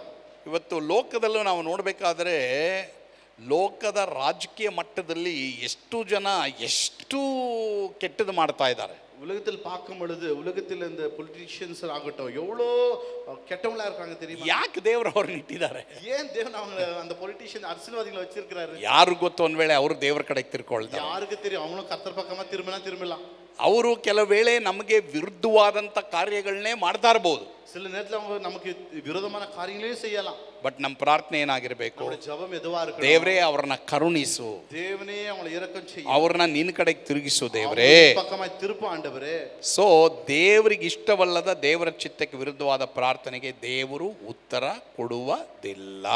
தேவனுக்கு பிரியமில்லாத ஜெபத்துக்கு கர்த்தர் பதில் கொடுக்கவே மாட்டார். ಓಕೆ, ಈಗ 4ನೇ ವಚನಕ್ಕೆ ಹೋಗೋಣ. ಯೋನಾ 4:4. யோனாவின் 4 ಓದ್ರಿ, ಕನ್ನಡದಲ್ಲಿ ಓದ್ರಿ. ಅದಕ್ಕೆ ಯೆಹೋವನು, ನೀನು ಸಿಟ್ಟುಗೊಳ್ಳುವುದು ಸರಿಯೋ ಎಂದು ಕೇಳಿದನು. அதற்கு கர்த்தர், நீ எரிச்சலா இருக்கிறது நல்லதோ என்றார். ಓಕೆ, 4ನೇ ಪಾಠ ದೇವರಿಗಿಂತ ಮುಂದಾಗಿ ಹೋದ್ರೆ ನಮ್ಮ ಜೀವನದಲ್ಲಿ ಏನಿರುತ್ತೆ ಗೊತ್ತಾ? 4ನೇದಾಗಿ ಓದ್ರಿ ಬ್ರದರ್. 4வது பாடம், தேவனை விட முன்னாடி ஓடினா நம்முடைய வாழ்க்கை என்ன நடக்கும் பாருங்க. ದೇವರಿಗಿಂತ ಮುಂದಾಗಿ ಓಡುವವನಿಗೆ ಯಾವಾಗಲೂ ಸಿಟ್ಟು ಇರುತ್ತದೆ. ನೋಡಿದ್ರಾ? ಯಾವಾಗಲೂ ಕೋಪ ಇದೆಯಾ ನಿನಗೆ? எப்பவுமே உனக்கு கோவம் வந்து கொண்டே இருக்குதா? ಯಾವಾಗಲೂ ಸಿಟ್ಟಿದೆಯಾ? எப்பவுமே கோவம் வந்து கொண்டே இருக்குதா? ಒಳ್ಳೇದಾದ್ರೂ ಸಿಟ್ಟು, நல்லதானாலும் ಕೆಟ್ಟದಾದ್ರೂ ಸಿಟ್ಟು. கெட்டதானாலும் ನೋಡಿ, ಇವರು ಇವತ್ತು ಎಷ್ಟೋ ಜನ ದೇವ ಮಕ್ಕಳ ಮೇಲೆ ಸಿಟ್ಟಾಗಿದ್ದಾರೆ. இன்னைக்கு எத்தனையோ தேவ பிள்ளைகள் கோவமா இருக்கிறாங்க. ದೇವರ ಮಕ್ಕಳು ಪಾಪವನ್ನು ಬಿಟ್ಟು ಜೀವಿಸ್ತಾರೆ. தேவனுடைய பிள்ளைகள் பாவத்தை விட்டு வாழுவாங்க. ದೇವರ ಮಕ್ಕಳು ಕುಡಿಕತನದಿಂದ ಬಿಡುಗಡೆ ಆಗಿದ್ದಾರೆ. தேவ பிள்ளைகள் குடி பழக்கದಿಂದ ಬಿಡುದಲೆ ಆಗಿದ್ದಾರೆ. ಅಡಿಕ್ಷನ್ ಇಂದ ಬಿಡುಗಡೆ ಆಗಿದ್ದಾರೆ. ಅಡಿಮೆತನದಿಂದ ಬಿಡುದಲೆ ಆನಾಗ. ಆದ್ರೆ ಲೋಕದವರಿಗೆ ದೇವರ ಮಕ್ಕಳು ನೋಡಿದ್ರೆ ಬಹಳ ಕೋಪ. ಆ ಉಲಗತ್ತಾರ பார்த்த தேவ பிள்ளைகளுக்கு ரொம்ப கோவம். ಯಾಕೆ? ಅವ್ರು ದೇವರಿಗಿಂತ ಮುಂತಾಗಿ ಓಡ್ತಾ ಇದ್ದಾರೆ. ஏன்னா அவங்க தேவனை விட முன்னாடி ஓடுறாங்க. ಬಟ್ ಪ್ರಿಯ ದೇವರ ಮಕ್ಕಳೇ, தேவ பிள்ளைகளே, ಸಿಟ್ಟಿದೆಯಾ? உங்களுக்கு கோவம் இருக்குதா? ಇವತ್ತೇ ಆ ಸಿಟ್ಟಿನಿಂದ ಬಿಡುಗಡೆ ಆಗ್ರಿ. இன்றைக்கு அந்த கோவத்துல இருந்து விடுதலை ஆகு. ದೇವರ ಮಕ್ಕಳಿಗೆ ಏನಿರಬೇಕು? தேவ பிள்ளைகளுக்கு என்னவா இருக்கணும்? ನಮಗೆ ಅವ್ರು ಕೆಟ್ಟದ್ದು ಮಾಡಿದ್ರು ಸಹ நமக்கு அவங்க தீமை செய்திருந்தாலும் கூட, ದೇವರೇ ಅವ್ರಿಗೆ ಒಳ್ಳೇದು ಮಾಡು ದೇವರೇ, ஆண்டவரே உங்களுக்கு நன்மையே செய்ய ஆண்டவரே, ನನಗೇನೆ ನೀನು ಒಳ್ಳೇದು ಮಾಡಿದ್ಯಾ, எனக்கே நல்லது செய்துட்ட, ಅವ್ರಿಗೂ ಒಳ್ಳೇದು ಮಾಡು. அவங்களுக்கு நல்லது. ಹೌದು, ಅವ್ರು ಕೆಟ್ಟದ್ದು ಮಾಡಿದಾರೆ ನಿಜಾನೇ. அவங்க தீமை செய்தாக உண்மைதான். ಅವ್ರು ಪಶ್ಚಾತ್ತಾಪ ಪಡಕ್ಕೆ ಅವ್ರಿಗೆ ಸಹಾಯ ಮಾಡಿ ಎಂಬುದಾಗಿ அவங்க ಕೇಳಿ. மனம் திரும்புதல் செய்ய உதவி செய்யும். ಓಕೆ, ಈಗ 4ನೇ ಅಧ್ಯಾಯ 4வது அதிகாரம் 5ರಿಂದ 9ನೇ ವಚನ ಓದೋದು ಬೇಡ. ಬಟ್ ಆದರೆ ನಾನು ಅಲ್ಲಿದು ಏನು ಆ ವಾಕ್ಯ ಹೇಳುತ್ತೆ ಅಂತ ಹೇಳಿಬಿಟ್ಟು ಆ ಪಾಯಿಂಟ್ ಹೇಳ್ತೀನಿ அது ನಿಮಗೆ. என்ன சொல்லுகிறது நான் சொல்லுகிறேன். ಸರಿ. ಅನಂತರ ಯೋನ ಏನು ಮಾಡ್ತಾನೆ? ದೇವರು ಇವನ ಮಾತು ಕೇಳಲಿಲ್ಲ. யோனா பிறகு என்ன செய்கிறான்? தேவன் அவனுடைய பேச்சை கேட்கவில்லை. ಆ ಪಟ್ಟಣನ ಬಿಟ್ಟು ಅವನು ಏನು ಮಾಡ್ತಾನೆ? ಒಂದು ಗುಡಿಸಲನ್ನ ಮಾಡ್ಕೊಳ್ತಾನೆ. அந்த பட்டணத்தை விட்டு அவன் ஒரு குடிசலை செய்கிறான். ಇವನ ಮೆಸೇಜ್ ವರ್ಕ್ ಆಗುತ್ತೋ ಇಲ್ವೋ ಅಂತ ನೋಡ್ತಾವ. ಇವನ್ செய்தி ಇವனுடைய ಮೆಸೇಜ್ ವರ್ಕ್ ಆದ ಇಲ್ಲ ಎದುರು ಇವನು ಹೇಳಿದ್ನಲ್ಲ, 40 ದಿನದಲ್ಲಿ ದೇವರು ನಿನವೆ ಪಟ್ಟಣವನ್ನ ನಾಶ ಮಾಡ್ತಾರೆ ಅಂತ ಹೇಳಿದ್ನಲ್ವಾ? ಇವನ್ சொன்னானே 40 நாளுக்குள்ள அந்த நினிவே பட்டணம் கவிழ்க்கப்படும் என்று. ಅದರಿಂದ ಇವನ್ ಏನ್ ಮಾಡ್ತಾ ಇದ್ದಾನೆ? ಇವನ್ என்ன செய்கிறான்? ಅದು ನಾಶ ಆಗೋದು ನಾನು ನೋಡಬೇಕು, அந்த ಅಳಿவை நான் பார்க்கணும். ಸರಿ. ಅವನ ಹಂಗೆ ಅಲ್ಲಿ ಗುಡಿಸಲಿನ ಹತ್ರ ಕುಳಿತಿರ್ಬೇಕಾದ್ರೆ ಗುಡಿಸಲು ಅವನು ಒಕ್ಕಾரும் பொழுது ದೇವರು ಅವನ ಮೇಲೆ ಒಂದು ಸೋರೆ ಗಿಡವನ್ನ ಅವನ ನೆರಳಾಗಿ ಅವನಿಗೆ ಬಿಸಿಲು ತಡೆಯದಂತೆ ಒಂದು ಸೋರೆ ಗಿಡವನ್ನ ಉಂಟು ಮಾಡ್ತಾರೆ. அவனுக்கு நேராக ஒரு சூரிய செடியை வளர்க்க செய்தார். ಆ ಸೋರೆ ಗಿಡದ ನೆರಳಿನಿಂದ ಇವನು ತುಂಬಾ ಸಂತೋಷ ಆಗುತ್ತೆ. அந்த சூரிய செடியினால இவனுக்கு ரொம்ப சந்தோஷம் உண்டானது. ಸರಿ, ನೆಕ್ಸ್ಟ್ ದಿನ ಏನಾಗುತ್ತೆ? அடுத்த நாள் என்ன நடக்கிறது? ಅವನ ಹಂಗೆ ಕುತ್ಕೊಂಡು ನಿದ್ದೆ ಹೋಗ್ತಾ ಇರ್ತಾನೆ. அவன் அப்படியே உட்கார்ந்து தூங்கி கொண்டிருக்கிறான். ದೇವರು ಒಂದು ಹುಳಕ್ಕೆ ಅಪ್ಪಣೆ ಮಾಡ್ತಾರೆ. தேவன் ஒரு பூச்சிக்கு கட்டளை கொடுத்தார். ಆ ಹುಳ ಬಂದು ಆ ಸೋರೆ ಗಿಡವನ್ನ ಒಡೆದು ಬಿಡುತ್ತೆ. அந்த பூச்சி அந்த சூரிய செடியை தாக்கி விட்டது. ಇಮಿಡಿಯೇಟ್ ಆಗಿ ಆ ಸೋರೆ ಗಿಡ ಒಣಗೋಗಿ ಹೋಗುತ್ತೆ. உடனடியாக அந்த சூரிய செடி காய்ந்து விட்டது. ಸೊ ಇದು ಯೋನನ ತಲೆಗೆ ಆ ಬಿಸಿಲು ಚರ್ರನೆ ಹೊಳಿತ ಏನಾಗುತ್ತೆ? ತಟ್ಟುತ್ತೆ. யோனாவின் தலைக்கு அந்த வெயில் மிகவும் வாதித்தது. ಅವನು ಮೂರ್ಛೆ ಹೋಗ್ಬಿಟ್ಟು ಏನ್ ಹೇಳ್ತಾನೆ? அவன் எழும்பி என்ன செய்தான்? ನಾನು ಬದುಕಕ್ಕಿಂತ ಸಾಯೋದೇ ಲೇಸು ಅಂತ ಮರಣವನ್ನ ಬೇಡ್ಕೊಳ್ತಾ ಇದ್ದಾನೆ. ನೋಡಿ, ಅವನು நான் பிழைப்பதை பார்க்கலாம் சாகிறது நல்லது என்று சொல்லி மரணத்தை வேண்டிக் கொண்டான். ಯಾಕೆ ಬೇಡ್ಕೋತಾವನೆ? அவன் ஏன் வேண்டிக் கொண்டான்? ಸೋರೆ ಗಿಡ ಒಣಗೋಯ್ತು. ಅದಕ್ಕೆ சூரிய செடி காய்ந்து விட்டது. ಅಂದ್ರೆ ಅದ್ರ ನೆರಳು ಇವನಿಗೆ ಚೆನ್ನಾಗಿತ್ತು. அந்த அதனுடைய நிழல் அவனுக்கு நல்ல அருமையா இருந்தது, குளிர்ச்சியா ಆದ್ರೆ இருந்தது. ಈ ಸೋರೆ ಗಿಡ ಒಣಗಿ ಹೋಗಿದ್ದಕ್ಕೆ இந்த சூரிய செடி காய்ந்து போனதுக்கு ಅವನಿಗೆ ತುಂಬಾ ಕೋಪ. இவனுக்கு ரொம்ப கோபம். ದೇವರು ಅವನಿಗೆ ಏನ್ ಹೇಳ್ತಾರೆ? தேவன் அவனை பார்த்து என்ன சொன்னா? ನೀ ಮರಣವಾಗುವಷ್ಟು ಸಿಟ್ಟುಗೊಳ್ಳುವುದು ಸರಿಯೋ ಎಂಬುದಾಗಿ ದೇವರು ಅವನು ಕೇಳ್ತಾನೆ. நீ மரண பரியந்தும் கோபமா இருக்கிறது நல்லமா? ಸೋರೆ ಗಿಡ ಒಣಗಿ ಹೋಗ್ಬಾರ್ದು ಅವನಿಗೆ. சூரிய செடி அவனுக்கு காய கூடாது. ಸರಿ, ಇವಾಗ ನೋಡಿ 5ನೇ ಪಾಠ. அஞ்சாவது ದೇವರಿಗಿಂತ ಮುಂದಾಗಿ ಹೋಗೋದಾದ್ರೆ if we run ahead of god ನಾವು ಏನು ಕಲಿತೀವಿ? 5ನೇದಾಗಿ ಓದ್ತೀರಾ ಬ್ರದರ್? தேவனோட முன்னாடி ஓடிட்டா நமக்கு நடக்கக்கூடிய அஞ்சாவது பாடம் என்ன பாருங்க. ದೇವರು ತನಗೆ ಮುಂದೆ ಹೋಗುವ ಎಲ್ಲರಿಗೂ ಪಾಠವನ್ನು ಕಲಿಸುತ್ತಾನೆ. 3 ಪಾಠ ಕಲಿಸ್ತಾರೆ ನೋಡಿ. ವೆರಿ ಗುಡ್ ರವಿ, ಓದ್ತಿಯಪ್ಪ. 1ನೇ ಪಾಠ. 3 பாடங்களை கற்றுக்கொள்ளும். ஒன்றாவது பாடம், ದೇವರು ನಮಗೆ ಸುಖ ಕೊಡ್ತಾರೆ, ಅದಕ್ಕೆ ದೇವರು ಕೆಲವು ವೇಳೆ ನಮಗೆ ಗಿಡನೂ ಬೆಳೆಸ್ತಾರೆ. தேவன் நமக்கு சுகத்தை கொடுப்பா, சில நேரத்திலும் செடியும் வளர செய்வார். ಸುಖವನ್ನು ಕೊಡುತ್ತಾನೆ, ಗಿಡ ಬೆಳೆಸುತ್ತಾನೆ. 2ನೇದು, இரண்டாவது ಸುಖವನ್ನು ತೆಗೆಯುತ್ತಾನೆ, ಹುಳವನ್ನು ಕಳುಹಿಸುತ್ತಾನೆ. ಸುಖ ತೆಗಿತಾರೆ, ಹುಳನೂ ಕಳಿಸ್ತಾರೆ. சுகத்தை எடுப்பார், புழுவையும் அனுப்புவார். 3ನೇದು, மூன்றாவது ಕೆಲವು ವೇಳೆ ನಮಗೆ ಕಷ್ಟದ ಪಾಠಗಳನ್ನು ಕಲಿಸುತ್ತಾನೆ. ಅಂದ್ರೆ ಸೂರ್ಯನ ಶಾಖ. ವೆರಿ ಗುಡ್, ಸೂರ್ಯನ ಶಾಖ. ಕೆಲವು ವೇಳೆ ಕಷ್ಟದ ಪಾಠ ಕಲಿಸ್ತಾರೆ. சில நேரத்துல கஷ்டமான பாடத்தை கற்றுக் கொடுப்பார். ಸೂರ್ಯನ ಶಾಖ ನಮ್ಮ ಮೇಲೆ ಬರೋ ಹಾಗೆ ದೇವರು ಮಾಡ್ತಾರೆ. அதிகமான சூரியனுடைய வெளிச்சம் உதிக்கும்படி செய்வார். ಸೊ ಎಲ್ಲರೂ ಗಮನ ಇಡ್ರಿ, கவனமா கேளுங்க. ದೇವರು 3 ಪಾಠ ನಮಗೆ ಕಲಿಸ್ತಾರೆ. தேவன் 3 பாடங்களை கற்றுக் கொடுப்பார். 1ನೇದಾಗಿ ದೇವರಿಗಿಂತ ಮುಂಚಾಗಿ ಹೋದ್ರೆ ದೇವರು ನಮಗೆ ಸುಖ ಕೊಡ್ತಾರೆ. தேவனோட முன்னாடி ஓடினால் தேவன் நமக்கு சுகத்தை கொடுப்பார். ಇವತ್ತು ನಿಮ್ಮೆಲ್ಲರಿಗೂ ದೇವರು ಸುಖ ಕೊಟ್ಟಿದ್ದಾರೆ. தேவன் எல்லாருக்கும் சுகத்தை கொடுத்திருக்கிறார். ಎಲ್ಲ ಹೇಳಿ ಅಲ್ಲೇಲುವೆ ಅಂತ. அல்லேலூயா. ದೇವರೇ, ನನಗೆ ಏನು ಒಳ್ಳೇದು ಕೊಟ್ಟಿದ್ಯೋ ಅದೆಲ್ಲ ನೀನೇ ಅಪ್ಪ ನನಗೆ ಕೊಟ್ಟರು. எனக்கு எது நல்லது கொடுத்திருக்கு எல்லாமே அது உமக்கு தான் ஆண்டவரே. ಆದರೆ ಅದರ ಅರ್ಥ அப்படி அர்த்தம் ನೀನು ಮತ್ತೊಬ್ಬರ ಮೇಲೆ ಕೋಪ ಪಡಬೇಕು ಅಂತ ಅಲ್ಲ. நீங்க மற்றவங்க மேல கோபம் கொள்ள வேண்டும் என்று அல்ல. 2ನೇದಾಗಿ, இரண்டாவதாக ನಿನಗೆ ಇಷ್ಟ ಇಲ್ಲದೆ ಇರೋರು உனக்கு விருப்பம் இல்லாத இருக்கலாம், ನಿನಗೆ ಅನ್ಯಾಯ ಮಾಡಿದ್ರೆ உனக்கு அநியாயம் செய்திருந்தால் ಅವ್ರನ್ನ ಕ್ಷಮಿಸಬೇಕು ಅಂತ ದೇವರು ಆಸೆ ಪಡ್ತಾರೆ. அவங்கள மன்னிக்க வேண்டும் என்று தேவன் ಸೊ விரும்புகிறார். ದೇವರು ಅದಕ್ಕೆ ನಮಗೆ ಒಳ್ಳೇದು ಮಾಡ್ತಾರೆ. தேவன் அதுக்காக தான் நல்லது செய்திருக்கிறார். ಆದ್ರೆ 2ನೇದಾಗಿ இரண்டாவதாக ದೇವರು ಏನ್ ಮಾಡ್ತಾರೆ ಅಲ್ಲಿ ನೋಡ್ರಿ, தேவன் என்ன செய்கிறார் பாருங்க. ಸುಖವನ್ನ ತೆಗೆದು ಬಿಡ್ತಾರೆ. சுகத்தை எடுப்பாராம், ಅಂದ್ರೆ ಹುಳ ಕಳಿಸ್ಬಿಡ್ತಾರೆ. புழுவை அனுப்புவாராம். ನಿಮಗೆ ಸುಖ ಇರ್ತದೆ, உங்களுக்கு சுகம் இருக்கும், ಇಮಿಡಿಯೇಟ್ ಆಗಿ ಏನಾಗುತ್ತೆ, இமிடியேட் என்ன நடக்கும்? ದೇವರ ತೆಗೆದು ಬಿಡ್ತಾರೆ. அது எடுத்துடுவார் தேவன். ಏನೋ ಟೆಸ್ಟ್ ಮಾಡ್ತಾ ಇದ್ದಾರೆ ದೇವರು. ನಿಮಗೆ உன்னை எதுக்கோ சோதிக்கிறார். ದೇವರು ಟೆಸ್ಟ್ ಮಾಡ್ತಾ ಇದ್ದಾರೆ. தேவனை சோதிக்கிறார். ದೇವರು ನಿಮ್ಗೆ ಒಳ್ಳೆ ಕೆಲಸ ಕೊಟ್ಟಿರ್ತಾರೆ, தேவன் நல்ல வேலை கொடுத்திருப்பார், ಒಳ್ಳೆ ಸಂಬಳ நல்ல ಕೊಟ್ಟಿರ್ತಾರೆ, வருமானம் கொடுத்திருப்பார், ಒಳ್ಳೆ ಮನೆ ಕೊಟ್ಟಿರ್ತಾರೆ, நல்ல வீடு கொடுத்திருப்பார், ಎಲ್ಲ ಚೆನ್ನಾಗಿ ನಡೀತಾ ಇರ್ತದೆ. எல்லாம் நல்லா நடக்கும். ಕೆಲವು ಸಲ ಆಪೋಸಿಟ್ ಆಗಿ ನಡೀತದೆ. சில நேரத்துல ஆப்போசிட்டா நடக்கும். ಗಿಡನ ಬೆಳೆಸೋದು ದೇವ್ರೆ, செடியை வளர்க்க வைப்பது அவர்தான். ಗಿಡ ಒಣಗಿ ಹೋಗಕ್ಕೆ ಹುಳನ ಕಳಿಸೋದು ದೇವ್ರೆ. அந்த செடி காய்ந்து போக புழு அனுப்புவது அவர்தான். ಯಾಕೆ? எதற்கு ಯಾಕಂದ್ರೆ என்றால் ನೀನು ಯಾರ ಮೇಲೆ ನಂಬಿಕೆ ಇಟ್ಟಿದ್ಯಾ, நீ யார் மேல விசுவாசம் வைக்கிற, ನೀನು ಯಾರನ್ನ ಹೆಚ್ಚಾಗಿ ಪ್ರೀತಿ ಮಾಡ್ತೀಯ, நீ எதை அதிகமா அன்பு கூர்ற, ಅದು ದೇವ್ರಿಗೆ ಬಹಳ ಪ್ರಾಮುಖ್ಯ. அது தேவனுக்கு ரொம்ப முக்கியம். ಕೆಲಸ ಇಲ್ಲದೆ ಇರುವಾಗ வேலை இல்லாத பொழுது ದೇವ್ರ ಹತ್ರ ನೀವು ಪ್ರಾರ್ಥನೆ ಮಾಡ್ತೀರಾ, தேவனிடத்து போய் ஜெபிக்கிறீங்க, ಸಭೆ ನಿಮಗಾಗಿ ಪ್ರಾರ್ಥನೆ ಮಾಡುತ್ತೆ, உங்களுக்காக ஜெபிக்கும், ದೇವ್ರು ನಿಮಗೆ ಒಳ್ಳೆ ಕೆಲಸ ಕೊಡ್ತಾರೆ. தேவனுக்கு நல்ல வேலை கொடுப்பார். ಅವಾಗ ಏನ್ ಮಾಡ್ತೀವಿ ನಾವು? அப்ப நம்ம என்ன செய்வோம்? ಭಾನುವಾರ ಬರದೇ ಹೋದ್ರೂ ಪರವಾಗಿಲ್ಲ ಅಂತ ಭಾನುವಾರ ಬಿಟ್ಬಿಡ್ತೀವಿ.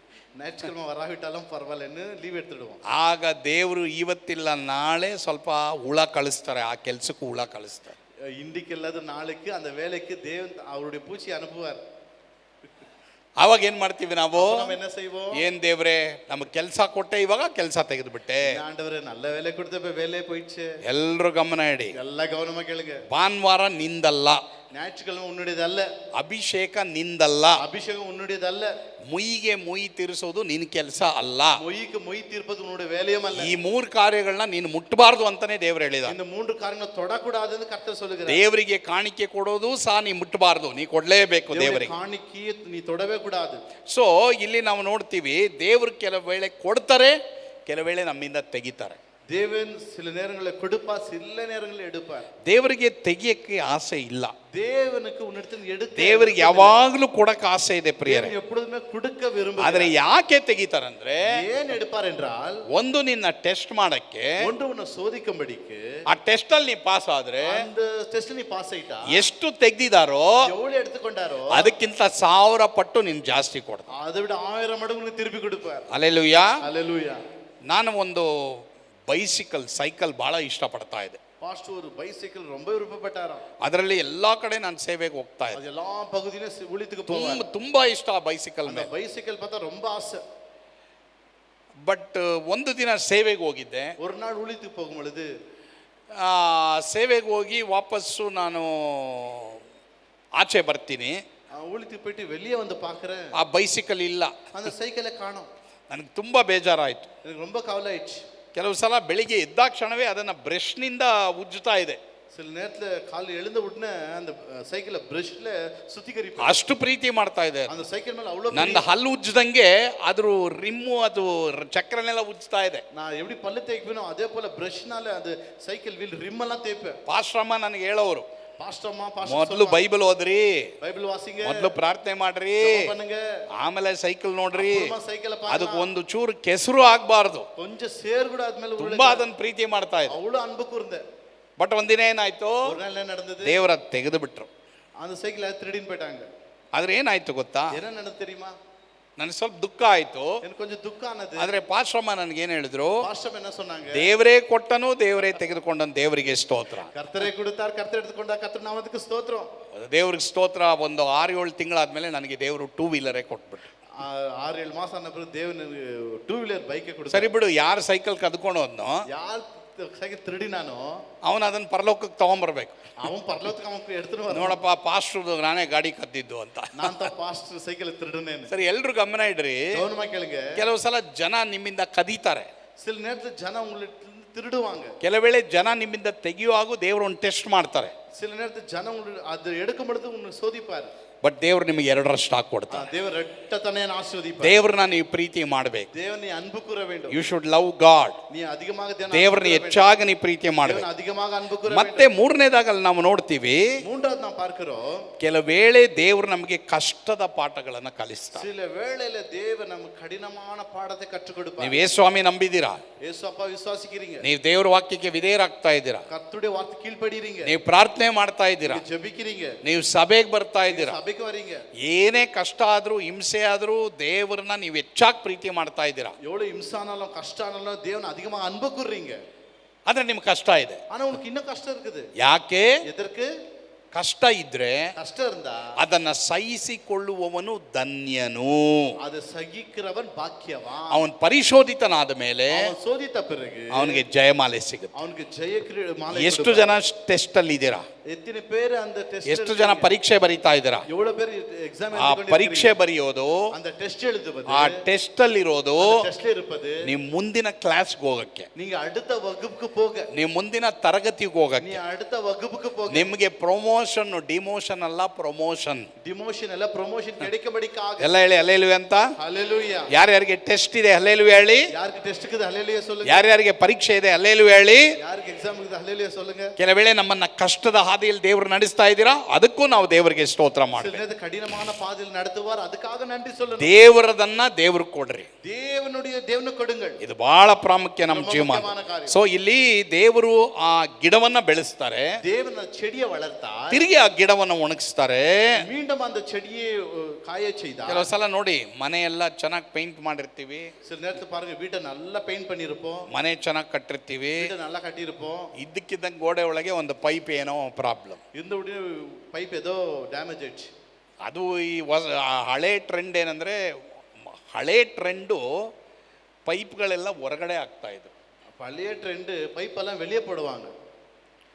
ಹೊಸ ಟ್ರೆಂಡು புதிய ட்ரெண்டு ಪೈಪ್ಗಳೆಲ್ಲ ಗೋಡೆ ಒಳಗೆ ಆಗ್ತಾ ಇದ್ರು. பைப் எல்லாம் செவருக்குள்ளே கன்சிடர் பண்ணுவாங்க. ಆದ್ರೆ ಈಗ ತಿರುಗಿ ಏನಾಗ್ತಾ ಇದೆ, மறுபடியும் என்ன செய்றாங்க, ಪೈಪ್ ಎಲ್ಲ ಆಚೆ ಆಗ್ತಾ ಇದ್ದಾರೆ. பைப் எல்லாம் வெளியே போடுறாங்க. ಯಾಕೆ ಗೊತ್ತಾ? ஏன் தெரியுமா? ಈ ಪೈಪ್ಗಳು ಗೋಡೆ ಒಳಗಿದ್ರೆ இந்த பைப் எல்லாம் செவருக்குள்ள இருந்தா ಎಲ್ಲಿ ಲೀಕ್ ಆಗುತ್ತೋ எங்க லீக் ஆகுதோ ಗೊತ್ತಾಗೋದಿಲ್ಲ. தெரியாது. ಇರೋ ಟೈಲ್ಸ್ ಗಿಲ್ಸ್ ಎಲ್ಲ ಹೊಡಿಬೇಕು. இருக்கிற டைல்ஸ் எல்லாம் ஒடிச்சாகணும். ಅದಕ್ಕೆ ಇವಾಗ ಹೊಸದಾಗಿ ಎಲ್ಲರೂ ಬಿಲ್ಡಿಂಗ್ ಕಟ್ಟೋರೆಲ್ಲ ಏನ್ ಮಾಡ್ತಾ ಇದ್ದಾರೆ, புதுசாக வீடு கட்டுறவங்க என்ன செய்றாங்க, ಏ ಗೋಡೆ ಒಳಗೆ ಯಾವ ಪೈಪು ಬೇಡಪ್ಪ, அப்பா செவரு உள்ள எந்த பைப்பை வேண்டாம், ಎಲ್ಲ ಹೊರಗಡೆ ಆಗ್ತಾ ಇದೆ. எல்லாம் வெளியே போட்டுடலாம். ಸರಿ, ಈಗ ಗಮನ ಇಡ್ರಿ. கவனமா கேளுங்க. ನಾವೆಲ್ಲ ಚೆನ್ನಾಗಿ ಕಟ್ಟಿರ್ತೀವಿ, ಚೆನ್ನಾಗಿ ಮಾಡಿರ್ತೀವಿ, எல்லாம் நல்லா வீடு கட்டியிருப்போம், ಇದ್ದಕ್ಕಿದ್ದಂಗೆ ಭಾನುವಾರನೇ ಏನೋ ಪ್ರಾಬ್ಲಮ್ ಬಂದ್ಬಿಟ್ಟು ஞாயிற்றுக்கிழமையே ஏதோ பிரச்சனை வந்துடுச்சு. ಅವಾಗ ಏನ್ ಮಾಡ್ತೀವಿ ನಾವು, நம்ம என்ன செய்வோம், ಭಾನುವಾರ ಆರಾಧನೆ ಬಿಟ್ಬಿಟ್ಟು ಅದನ್ನ ನೋಡ್ತಾರೆ. ஞாயிற்றுக்கிழமை ஆராதனைக்கு வராதபடி ಅತಿ ಸೊ ದೇವ್ರು ನಿನ್ನ ಟೆಸ್ಟ್ ಮಾಡ್ತಾ ಇದ್ದಾರೆ. தேவனுன்னு சோதிக்கிறார். ಆರಾಧನೆ ಮುಗಿಸ್ಕೊಂಡು ಮಾಡು ಏನಾದ್ರು. ஆராதனை முடிஞ்சிட்டு ಅದು செய். ಇದು ನಮ್ಮ ಜೀವಮಾನದಲ್ಲಿ ಇರಬೇಕಾದಂತ ಕರ್ತವ್ಯ ನಿಷ್ಠೆ ಪ್ರಿಯರೇ, ಇದು ಬಹಳ ಪ್ರಾಮುಖ್ಯ. இது நம்முடைய வாழ்க்கையில் இருக்க வேண்டிய மிக பொறுப்பு. ಸರಿ, ಈಗ ಲಾಸ್ಟ್ 10 ಮತ್ತೆ 11ನೇ ವಚನ ಓದ್ತೇವೆ ನಾವು. 11வது வசனம் ತಮಿಳ್ನಲ್ಲಿ ಓದ್ರಿ, ಆಮೇಲೆ ಕನ್ನಡದಲ್ಲಿ ಓದ್ತೀವಿ. ಲಾಸ್ಟ್ 10 ಮತ್ತು 11ನೇ ವಚನ. அதற்கு கர்த்தர், நீ பிரயாசப்படாததும் நீ வளர்க்காததும் ஒரு ராத்திரியிலே முளைத்ததும் ஒரு ராத்திரியிலே அழிந்து போனதுமான ஆமனுக்காக பரிதபிக்கிறாயே, வலது கைக்கும் இடது கைக்கு வித்தியாசம் அறியாத 120,000 பேருக்கு அதிகமான மனுஷர் அங்கே அநேக மிருக ஜீவன்களும் இருக்கிற மகா நகரமாகிய நினிவேக்காக நான் பரிதமையாமல் இருப்பேனோ என்றார். ಅದಕ್ಕೆ ಯೆಹೋವನು, ನೀನು ಆ ಸೊರೆಗಿಡಕ್ಕಾಗಿ ಕಷ್ಟಪಡಲಿಲ್ಲ, ಬೆಳೆಸಲಿಲ್ಲ. ಅದು ಒಂದು ರಾತ್ರಿಯಲ್ಲಿ ಹುಟ್ಟಿ ಒಂದು ರಾತ್ರಿಯಲ್ಲಿ ನಾಶವಾಯಿತು. ಇಂಥ ಗಿಡಕ್ಕಾಗಿ ನೀನು ಕನಿಕರ ಪಟ್ಟಿರುವಲ್ಲಿ ಎಡಗೈ ಬಲಗೈ ತಿಳಿಯದ 1,20,000 ನರಪ್ರಾಣಿಗಳು ಬಹು ಪಶುಗಳೂ ಉಳ್ಳ ಆ ದೊಡ್ಡ ಪಟ್ಟಣವಾದ ನಿನವೆಗಾಗಿ ನೀನು ಕನಿಕರ ಪಡಬಾರದು ಅಂತ. ಸರಿ, ಇಲ್ಲಿ ದೇವರು ಒಂದು ಪಾಠ ಕಲಿಸ್ತಾ ಇದ್ದಾರೆ. ಅವನು தேவனுக்கு ஒரு பாடத்தை கற்றுக் கொடுக்கிறார். ಏನಪ್ಪ, ನೀನು ಸೋರೆ ಗಿಡಕ್ಕಾಗಿ ಕಷ್ಟಪಡಲಿಲ್ಲ, ಬೆಳೆಸಲಿಲ್ಲ. அந்த சூரிய செடிக்காக நீ கஷ்டப்படவில்லை, வளர்க்கவும் ಅದು இல்லை. ಒಂದು ರಾತ್ರಿಯಲ್ಲಿ ಹುಟ್ಟಿತು, ஒரு ராத்திரியிலே ಒಂದು ರಾತ್ರಿಯಲ್ಲೇ ನಾಶ ಆಯ್ತು. ஒரு ராத்திரியிலே அழிந்து போனது. ಈ ಗಿಡಕ್ಕಾಗಿ ನಿನಗೆ ಎಷ್ಟೋ ಕನಿಕರ. அந்த ஆமணக்கு செடிக்காக எவ்வளோ நீ இரக்கம் செய்தாய். ನೋಡಿದ್ರಾ, ನಿಮ್ಗೆ ಯಾರು ಕೆಲಸ ಕೊಟ್ಟಿದ್ದು? உனக்கு யார் வேலை கொடுத்தது? ನಿಮ್ಗೆ ಯಾರು ಮನೆ ಕೊಟ್ಟಿದ್ದು? யார் வீடு கொடுத்தது? ನಿಮ್ಗೆ ಯಾರು ಆರೋಗ್ಯ ಕೊಟ್ಟಿದ್ದು? உனக்கு யார் சுகம் கொடுத்தது? ದೇವರು. தேவன். ಅದನ್ನು ನೆನ್ಪಿಟ್ಕೊಳ್ಳಿ. அது ஞாபகத்தில் வைத்துக்கொள். ಮತ್ತೆ பிறகு ನನಗೆ ನಿನಗೆ ಯಾರು ಇಷ್ಟ ಇಲ್ವೋ, உனக்கு எனக்கு யார் பிரியமில்லையோ, ನನಗೆ ನಿನಗೆ ಯಾರು ಅನ್ಯಾಯ ಮಾಡಿದಾರೋ, உனக்கு எனக்கு யார் அநியாயம் செய்தார்களோ, ಅಫ್ಕೋರ್ಸ್ ನಾವು ಎಚ್ಚರಿಕೆ ಉಳ್ಳವರಾಗಿರ್ಬೇಕು. நம்ம ஜாகிரதையா இருக்கணும். ಆದ್ರೆ ಅದೇ ತರ அதே போலவே ದೇವರು ಅವರಿಗೆ ಕನಿಕರ ತೋರಿಸಿದ್ರೆ தேவன் அவர்களுக்கு இரக்கத்தை காட்டும் பொழுது ಬೇಜಾರು ಪಡಬೇಡಿ. கவலைப்படக்கூடாது. ಯಾಕೆಂದ್ರೆ ಅವರಲ್ಲಿ ಇರಂತ ಆತ್ಮ ದೇವರು ಅವ್ರಿಗೆ ಕೊಟ್ಟಿದ್ದು. அவங்களுக்குள்ள இருக்கிற அந்த ஆத்துமா தேவன் கொடுத்த ஆத்துமா. ಆಮೇನ್. ஆமென். ಅವ್ರು ಏನು ಉಸಿರಾಡ್ತಾ ಇದ್ದಾರೋ ಆ ಆತ್ಮ ದೇವರು ಅವರಿಗೆ ಕೊಟ್ಟಿದ್ದು. அவங்க என்ன மூச்சு விடுறாங்களோ அது தேவன் கொடுத்தது. ಅದೇ ತರ ಪ್ರಿಯ ದೇವರ ಮಕ್ಕಳೇ, தேவ பிள்ளைகளே, ದೇವರು ನಿಮ್ಗೆ ಕೆಲಸ ಕೊಟ್ಟಿದ್ದಾರೆ, தேவன் வேலை கொடுத்திருப்பார். ದೇವರು ನಿಮ್ಮ ಮನೆ ಕೊಟ್ಟಿದ್ದಾರೆ, தேவன் வீடு கொடுத்திருப்பார். ದೇವರು ನಿಮ್ಮ ಮಕ್ಕಳು ಕೊಟ್ಟಿದ್ದಾರೆ, தேவன் கொடுத்திருப்பார். ದೇವರು ನಿಮಗೆ ಬಿಸ್ನೆಸ್ ಕೊಟ್ಟಿದ್ದಾರೆ, ಬಿಸಿನೆಸ್ கொடுத்திருப்பார். ದೇವರು ನಿಮಗೆ ಸೇವೆ ಕೊಟ್ಟಿದ್ದಾರೆ. ஊழியத்தை கொடுத்திருப்பார். ಆದ್ರೆ ದೇವರನ್ನ ನಾನು ನೀನು ಮುಂದೆ ಇಡಬೇಕು. ஆனா தேவனை நீ நான் முன்னாடி வைக்கணும். ಬಟ್ ಇಲ್ಲಿ ದೇವರು ಏನು ಅವನಿಗೆ ಪಾಠ ಕಲಿಸ್ತಾ ಇದ್ದಾರೆ ಅಂದ್ರೆ, தேவன் என்ன பாடத்தை கற்றுக் கொடுக்கிறார்? ನೋಡಪ್ಪ, ಇಂಥ ಗಿಡಕ್ಕಾಗಿ ನೀನು ತುಂಬಾ ಕನಿಕರ ಪಟ್ರೆ, இந்த செடிக்காக எவ்வளோ நீ இரக்கம் பட்டியே, 1,20,000 ಜನರಿಗೆ ಸುವಾರ್ತೆ ಗೊತ್ತಿಲ್ಲ. 1,20,000 பேருக்கு சுவிசேஷம் பரவே இல்லை. ಅವ್ರಿಗೆ ನಾನು ಕನಿಕರ ತೋರಿಸಬಾರ್ದಾ? அவளுக்காக நான் இரக்கம் செய்யக்கூடாதா? ಮೊನ್ನೆ ಯಾರ ಹತ್ರನೋ ಮಾತಾಡ್ತಾ ಇದ್ದೆ. நான் யார்கிட்ட ಒಂದು பேசிக்கொண்டிருந்தேன். ಅವರು ಸುಮಾರು ವರ್ಷಗಳ ಹಿಂದೆ ಆಸ್ಟ್ರೇಲಿಯಾದ ಮಿಷನರಿ ಗ್ರಹಂ ಸ್ಟೇನ್ಸ್ ಅವರ ಬಗ್ಗೆ ನನ್ನ ಹತ್ರ ಮಾತಾಡ್ತಾ ಇದ್ರು. கிராம் ஸ்டெயின் குறித்து ஆஸ்திரேலியாவோட மிஷனரிகள் அவங்க குறித்து பேசிக்கொண்டிருந்தாங்க. ಅವರು ಅವರ ಇಬ್ಬರು ಮಕ್ಕಳನ್ನ ಕಾರ್ನಲ್ಲೇ ಬೆಂಕಿ ಹಾಕಿ ಸುಟ್ಟು ಬಿಡ್ತಾರೆ. அவரையும் அவருடைய 2 பிள்ளைகளையும் கார்ல அப்படியே நெருப்புல சுட்டுட்டாங்க. ಅವರು ಸುವಾರ್ತೆ ಸೇವೆಗೆ ಹೋಗಿದ್ರು, அவங்க சுவிசேஷ ஊழியத்துக்கு போயிருந்தாங்க. ಆದ್ರೆ ಅವ್ರನ್ನ ಬೆಂಕಿಯಲ್ಲಿ ಹಾಕಿ ಸುಟ್ಟು ಬಿಡ್ತಾರೆ. அவளை அப்படியே நெருப்பில் எரித்து விட்டார்கள். ಆ ಸುಟ್ಟು ಹೋದಂಥ ಆ ಸುಟ್ಟಾಕಿದಂಥ ಆ ಮನುಷ್ಯ, ಆ ಗ್ಯಾಂಗ್ ಅವರಿಗೆ அந்த சுட்டெரித்த அந்த கேங் மனுஷனுக்கு ಕರುಣೆ ತೋರಿಸಿದ್ದಾರೆ ನೋಡಿ. தேவன் இரக்கத்தை காட்டினார். ಕೆಲವು ಸಲ ನಾವು ಅಂದ್ಕೊಳ್ಳೋದು சில நேரத்தில் நம்ம நினைக்கிறோம் ಅವ್ರು ಹಂಗೆ ನಾಶ ಆಗ್ಬೇಕು, அவங்க அப்படியே அழிந்து போயிடணும், ಪರಲೋಕದಿಂದ ಬೆಂಕಿ ಬಂದು ಹಂಗೆ ನಾಶ ಆಗ್ಬೇಕು. பரலோகத்துல அக்கினி அவங்க மேல விழுந்து அப்படியே அழிந்து போயிடணும். ನನಗೆ ಗೊತ್ತಿಲ್ಲ ಯಾರು ನಿಮಗೆ ಕೆಟ್ಟದ್ದು ಮಾಡಿದ್ದಾರೆ, எனக்கு தெரியல யாரும் உங்களுக்கு தீமை செய்தார்கள், ಯಾರು ನಿಮಗೆ ಅನ್ಯಾಯ யாரும் ಮಾಡಿದ್ದಾರೆ. உங்களுக்கு அநியாயம் செய்தார்கள். ಅವ್ರ ಬಗ್ಗೆ ಆ ಥರ ಪ್ರಾರ್ಥನೆ ಮಾಡಬೇಕು. அவங்களுக்கு குறித்து அப்படி ஜெபம் பண்ணாதீங்க. ಹೌದು, ದೇವರೇ ಅದು ಮಾಡಿದ್ದಾರೆ, ஆமா அவங்க செய்தாங்க, உண்மைதான். ಅವ್ರಿಗೆ ಅದಕ್ಕೆ ಪಶ್ಚಾತ್ತಾಪ ಪಡದೆ ಹೋದ್ರೆ ಖಂಡಿತವಾಗ ಆ ಶಿಕ್ಷೆ ಅವ್ರು ಅನುಭವಿಸ್ತಾರೆ, ನಿಜಾನೇ. அவங்க மனம் திரும்பாவிட்டால் அந்த தண்டனை அனுபவிப்பாங்க. ಆದರೆ ಅವ್ರು ನನ್ನ ತಪ್ಪಾಯಿತು ದೇವರೇ ನನ್ನ ಕ್ಷಮಿಸು ಅಂತ ಹೇಳಿದ್ರೆ ದೇವರು ಅವ್ರನ್ನ ಕ್ಷಮಿಸ್ತಾರೆ. ஒருவேளை அவங்க வந்து ஆண்டவரே நான் மன்னிங்க, நான் தவறு செய்துட்டேன்னு சொன்னா தேவன் இரக்கத்தை காட்டுவார். ನಿಮ್ಮ ಮನೆಯಲ್ಲಿ ಯಾರು ನಿಮಗೆ ವಿರುದ್ಧವಾಗಿದ್ದಾರೆ, உங்க வீட்டுல யார் உனக்கு விரோதமா இருக்கிறாங்க? ಒಂದು ವೇಳೆ ಯೇಸುಸ್ವಾಮಿ ನಂಬದೇ ಇರೋರು ನಿಮ್ಮ ಮನೆಯಲ್ಲಿ ಇರಬಹುದು. ஏசப்பா விசுவாசிக்காதவங்க அவங்க வீட்டுல இருக்கலாம்.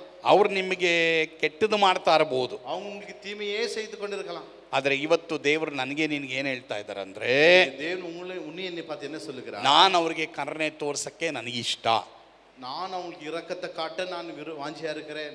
ಆದ್ರಿಂದ ನೀನು ಸಿಟ್ಟು ಪಡಬಾರದು. நீ கோவப்படக்கூடாது. ಅದೇ ದೇವರಿಗಿಂತ ಮುಂದೆ ಓಡಿ ಹೋಗುವಂಥವ್ರಿಗೆ 6ನೇ ಪಾಠ ದೇವರು ಏನು ಕಲಿಸ್ತಾರಂದ್ರೆ, தேவனோட முன்னாடி ஓடுறவங்களுக்கு 6வது பாடம் என்ன கற்றுக் கொடுக்கிறார்? ವಿಜಯ್ ಓದ್ತೀರಾ? ದೇವರು ತನ್ನ ಕನಿಕರವನ್ನ ನಾವು ತಿಳಿಕೊಳ್ಳುವಂತೆ ಅರಿತುಕೊಳ್ಳುವಂತೆ ಮಾಡುತ್ತಾನೆ. ನೋಡಿದ್ರಾ, ದೇವ್ರ ಕನಿಕರ ನೀನು ತಿಳ್ಕೊಳ್ಬೇಕು. தேவனுடைய இரக்கத்தை நீ நான் கற்றுக்கொள்ள வேண்டும். ದೇವರ ನೀತಿನೂ ನೀನು ತಿಳ್ಕೊಬೇಕು. கர்த்தருடைய நீதியை நீ ನಾನು ದೇವರ ಕನಿಕರವನ್ನು ನಾವು ತಿಳ್ಕೊಳ್ಬೇಕು. கர்த்தருடைய நீதியை ನೀ ನಾನು ಇದು ಬಹಳ ಪ್ರಾಮುಖ್ಯ ಪ್ರಿಯರೇ. இது ரொம்ப முக்கியமான காரியம். ದೇವರು ಅವನಿಗೆ ತನ್ನ ಕನಿಕರವನ್ನು ತಿಳಿಸ್ತಾ ಇದ್ದಾರೆ. தேவன் அவனுக்கு இரக்கத்தை காட்டுகிறார். ಇವನು ದೇವರಿಗಿಂತ ಮುಂದಾಗಿ ಹೋದ, இவன் தேவனை விட முன்னாடி ஓடுனா, ಆದ್ರೆ ಇವನಿಗೆ ಇನ್ನೂ ಸಿಟ್ಟಿದೆ. இன்னும் அவனுக்கு கோபம் இருக்குது. ಯಾವ ಮಿಷನರಿಗಳಿಗೂ ಸಿಟ್ಟಿರಬಾರ್ದು ಆತ್ಮಗಳ ಮೇಲೆ. எந்த மிஷனரிக்கு ஆத்துமாக்கள் மேல கோபம் வரக்கூடாது. ಎಲ್ಲರಿಗೂ ಆತ್ಮಭಾರ ಇರಬೇಕು. எல்லாருக்கும் ஆத்துமா பாரம் இருக்கணும். ಅವ್ರು ಎಷ್ಟೋ ಕೇಡು ಮಾಡಿದ್ದಾರೆ, அவங்க எவ்வளவு தவறு செய்தார்கள், ಅವ್ರು ಎಷ್ಟೋ ತಪ್ಪು ಮಾಡಿದ್ದಾರೆ, எவ்வளவு தவறு செய்து விட்டார்கள், ಅವ್ರು ಎಷ್ಟೋ ತೊಂದರೆ ಮಾಡಿದ್ದಾರೆ. எவ்வளவு தொல்லை செய்தார்கள். ಬಟ್ ಆದ್ರೂ ಅವ್ರ ಮೇಲೆ ನಾನು ನೀನು ಕನಿಕರ ಇಡು. ஆனாலும் நீ நான் அவன் மேல இரக்கத்தை காட்டு. ಎಲ್ಲ ಹೇಳಿ, ದೇವರೇ கர்த்தாவே ಆತ್ಮಭಾರ ಕೊಡಪ್ಪ. ஆத்மா பாரம் தாங்கப்பா. ಎಲ್ಲ ಹೇಳಿ, ದೇವರೇ ಆತ್ಮಭಾರ ಕೊಡಪ್ಪ. ஆத்மா பாரம் தாங்கப்பா. ಇಲ್ಲಿ ದಯವಿಟ್ಟು 11ನೇ ವಚನ ನೋಡಿ. 11ನೇ ವಚನ 11வது வசனத்தை பாருங்க. ಅಲ್ಲಿ ದೇವರು 1,20,000 ನರಪ್ರಾಣಿಗಳಿಗೂ 1,20,000 ಜನங்களுக்கு அப்புறமா யாருக்கு கனிக்கர காட்டினாங்க? மிருக ஜீவன். மிருக ஜீவன் ಪ್ರಾಣಿಗಳಿಗೂ மிருக ஜீவன்களுக்கும் ಸರಿನಾ? ಪ್ರಾಣಿಗಳಿಗೂ ದೇವರು ಕನಿಕರ ತೋರಿಸಿದ್ದಾರೆ ನೋಡಿ. மிருக ஜீவன்களுக்கு இரக்கத்தை காட்டினாராம் பாருங்க. ಅಲ್ಲಿಗೆ ಈ ವಾಕ್ಯದಿಂದ ಅರ್ಥ ಆಗೋದೇನೆಂದ್ರೆ, இதுல நம்ம புரிந்து கொள்ள பாட ಪ್ರಾಣಿಗಳು ಉಪವಾಸ ಪ್ರಾರ್ಥನೆ ಮಾಡಿದ್ರೆ ಅವಕ್ಕೂ ದೇವರು ಏನ್ ಮಾಡ್ತಾರಂತೆ, ಕನಿಕರ ತೋರಿಸ್ತಾರಂತೆ. ಈ ವಾಕ್ಯದ ಪ್ರಕಾರ ನೋಡಿ, இந்த வார்த்தைக்கு ஏற்றபடி மிருகங்கள் உபவாசம் பண்ணா அதுங்களுக்கு அற்புதம். ಇಲ್ಲಿ ಅರ್ಥ ಆಗೋದೇನೆಂದ್ರೆ, நாம் புரிந்து கொள்வது என்னவென்றால், ಈ ಹೊಸ ಒಡಂಬಡಿಕೆಯ ವಿಶ್ವಾಸಿಗಳು புதிய ஏற்பாடு விசுவாசிகளுக்கும் ಪ್ರಾಣಿಗಳಿಗಿಂತ ಕಟ್ಟುಕಡೆ ಉಪಾಸನೆ ಮಾಡಲ್ಲ. மிருகத்தை விட ரொம்ப மோசமான உபாசமே செய்யறது. ಪ್ರಾಣಿಗಳಿಗಿರೋ ಭಕ್ತಿನೂ ಇಲ್ಲ ಎಷ್ಟೋ ಜನಕ್ಕೆ. இந்த மிருகங்களுக்கு இருக்கிற பக்தி கூட மனுஷருக்கு இல்ல பாருங்க. ಯೋಚನೆ ಮಾಡಿ, யோசித்து பாருங்க. 2 ನಾಯಿ ಮರಿ, 2 நாய்க்குட்டி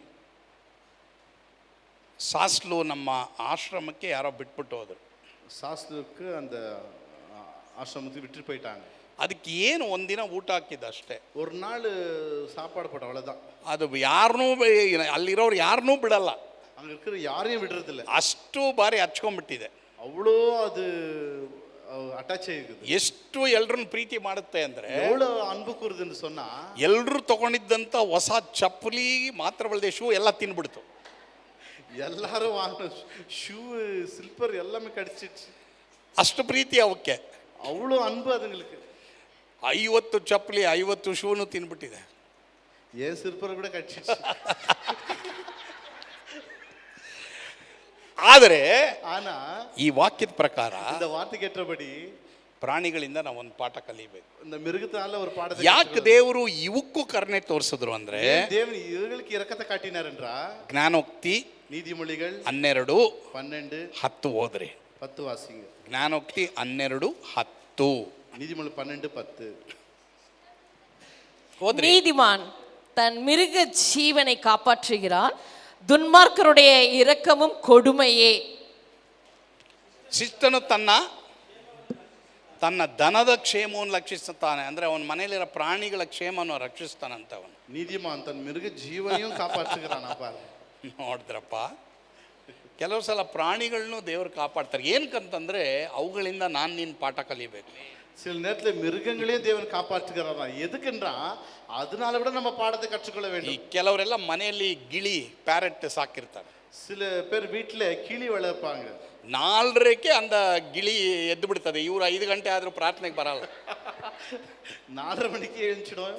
நம்ம ಜನ 5 மணி ஆனாலும் ஜெபத்துக்கு வர மாட்டாங்க. ನೋಡಿ, ಕೋಳಿ ಬೇಗ ಎದ್ದೊಳ್ತದೆ, ನಾವು ಬೆಳಿಗ್ಗೆ ಬೇಗ ಎದ್ದೊಳಲ್ಲ. கோழி சீக்கிரமா எழும்பும், நம்ம எழும்ப மாட்டோம். ಸೊ ಇವತ್ತು ಪಾಠ ಕಲೀರಿ ಅಂತ ದೇವರು ಅವಕ್ಕೂ ಏನು ಮಾಡಿದ್ರು, ಕರುಣೆ ತೋರಿದ್ರು. இதனால பாடம் கற்றுக்கொள்ளுங்கன்னு சொல்லி தேவன் இருக்கிறது செய்கிறார். ಸೊ ಅದು 5ನೇ ಪಾಠ. 5வது பாடம், ಲಾಸ್ಟ್ ಒನ್, கடைசி 8ನೇದು ನೋಡಿ. ಸಾರಿ 8ನೇದು ಓದ್ರಿ. ಉಜ್ಜೀವನ ಕರುಣೆಯೊಂದಿಗೆ ಇರಬೇಕು. ದೇವರಿಗೆ ಆತ್ಮಗಳು ಕಂಡರೆ ಹೆಚ್ಚು ಕರುಣೆ ಮತ್ತು ಪ್ರೀತಿ ಇದೆ ಎಂದು ಇದರಲ್ಲಿ ನಾವು ಕಲಿತುಕೊಳ್ಳಬಹುದು. ನೋಡಿದ್ರ, ದೇವರಿಗೆ ಆತ್ಮಗಳನ್ನು ಕಂಡ್ರೆ ಹೆಚ್ಚು ಕರುಣೆ ಮತ್ತು ಪ್ರೀತಿ ಇದೆ ಅಂತ ನಾವು ತಿಳ್ಕೊಳ್ಬೇಕು. தேவனுக்கு ஆத்மாக்களை குறித்து அதிக ஆத்மா பாரம் இருக்குது என்று நாம் அறிந்து கொள்ள வேண்டும். ಜನರು ಪಾಪ ಮಾಡೋದು ದೇವರಿಗೆ ಇಷ್ಟ ಇಲ್ಲ. ಜನಗಳು பாவம் செய்வது கர்த்தருக்கு பிரியமில்லை. ಪಾಪಕ್ಕೆ ದೇವರು ಲೈಸೆನ್ಸ್ ಕೊಡಲ್ಲ.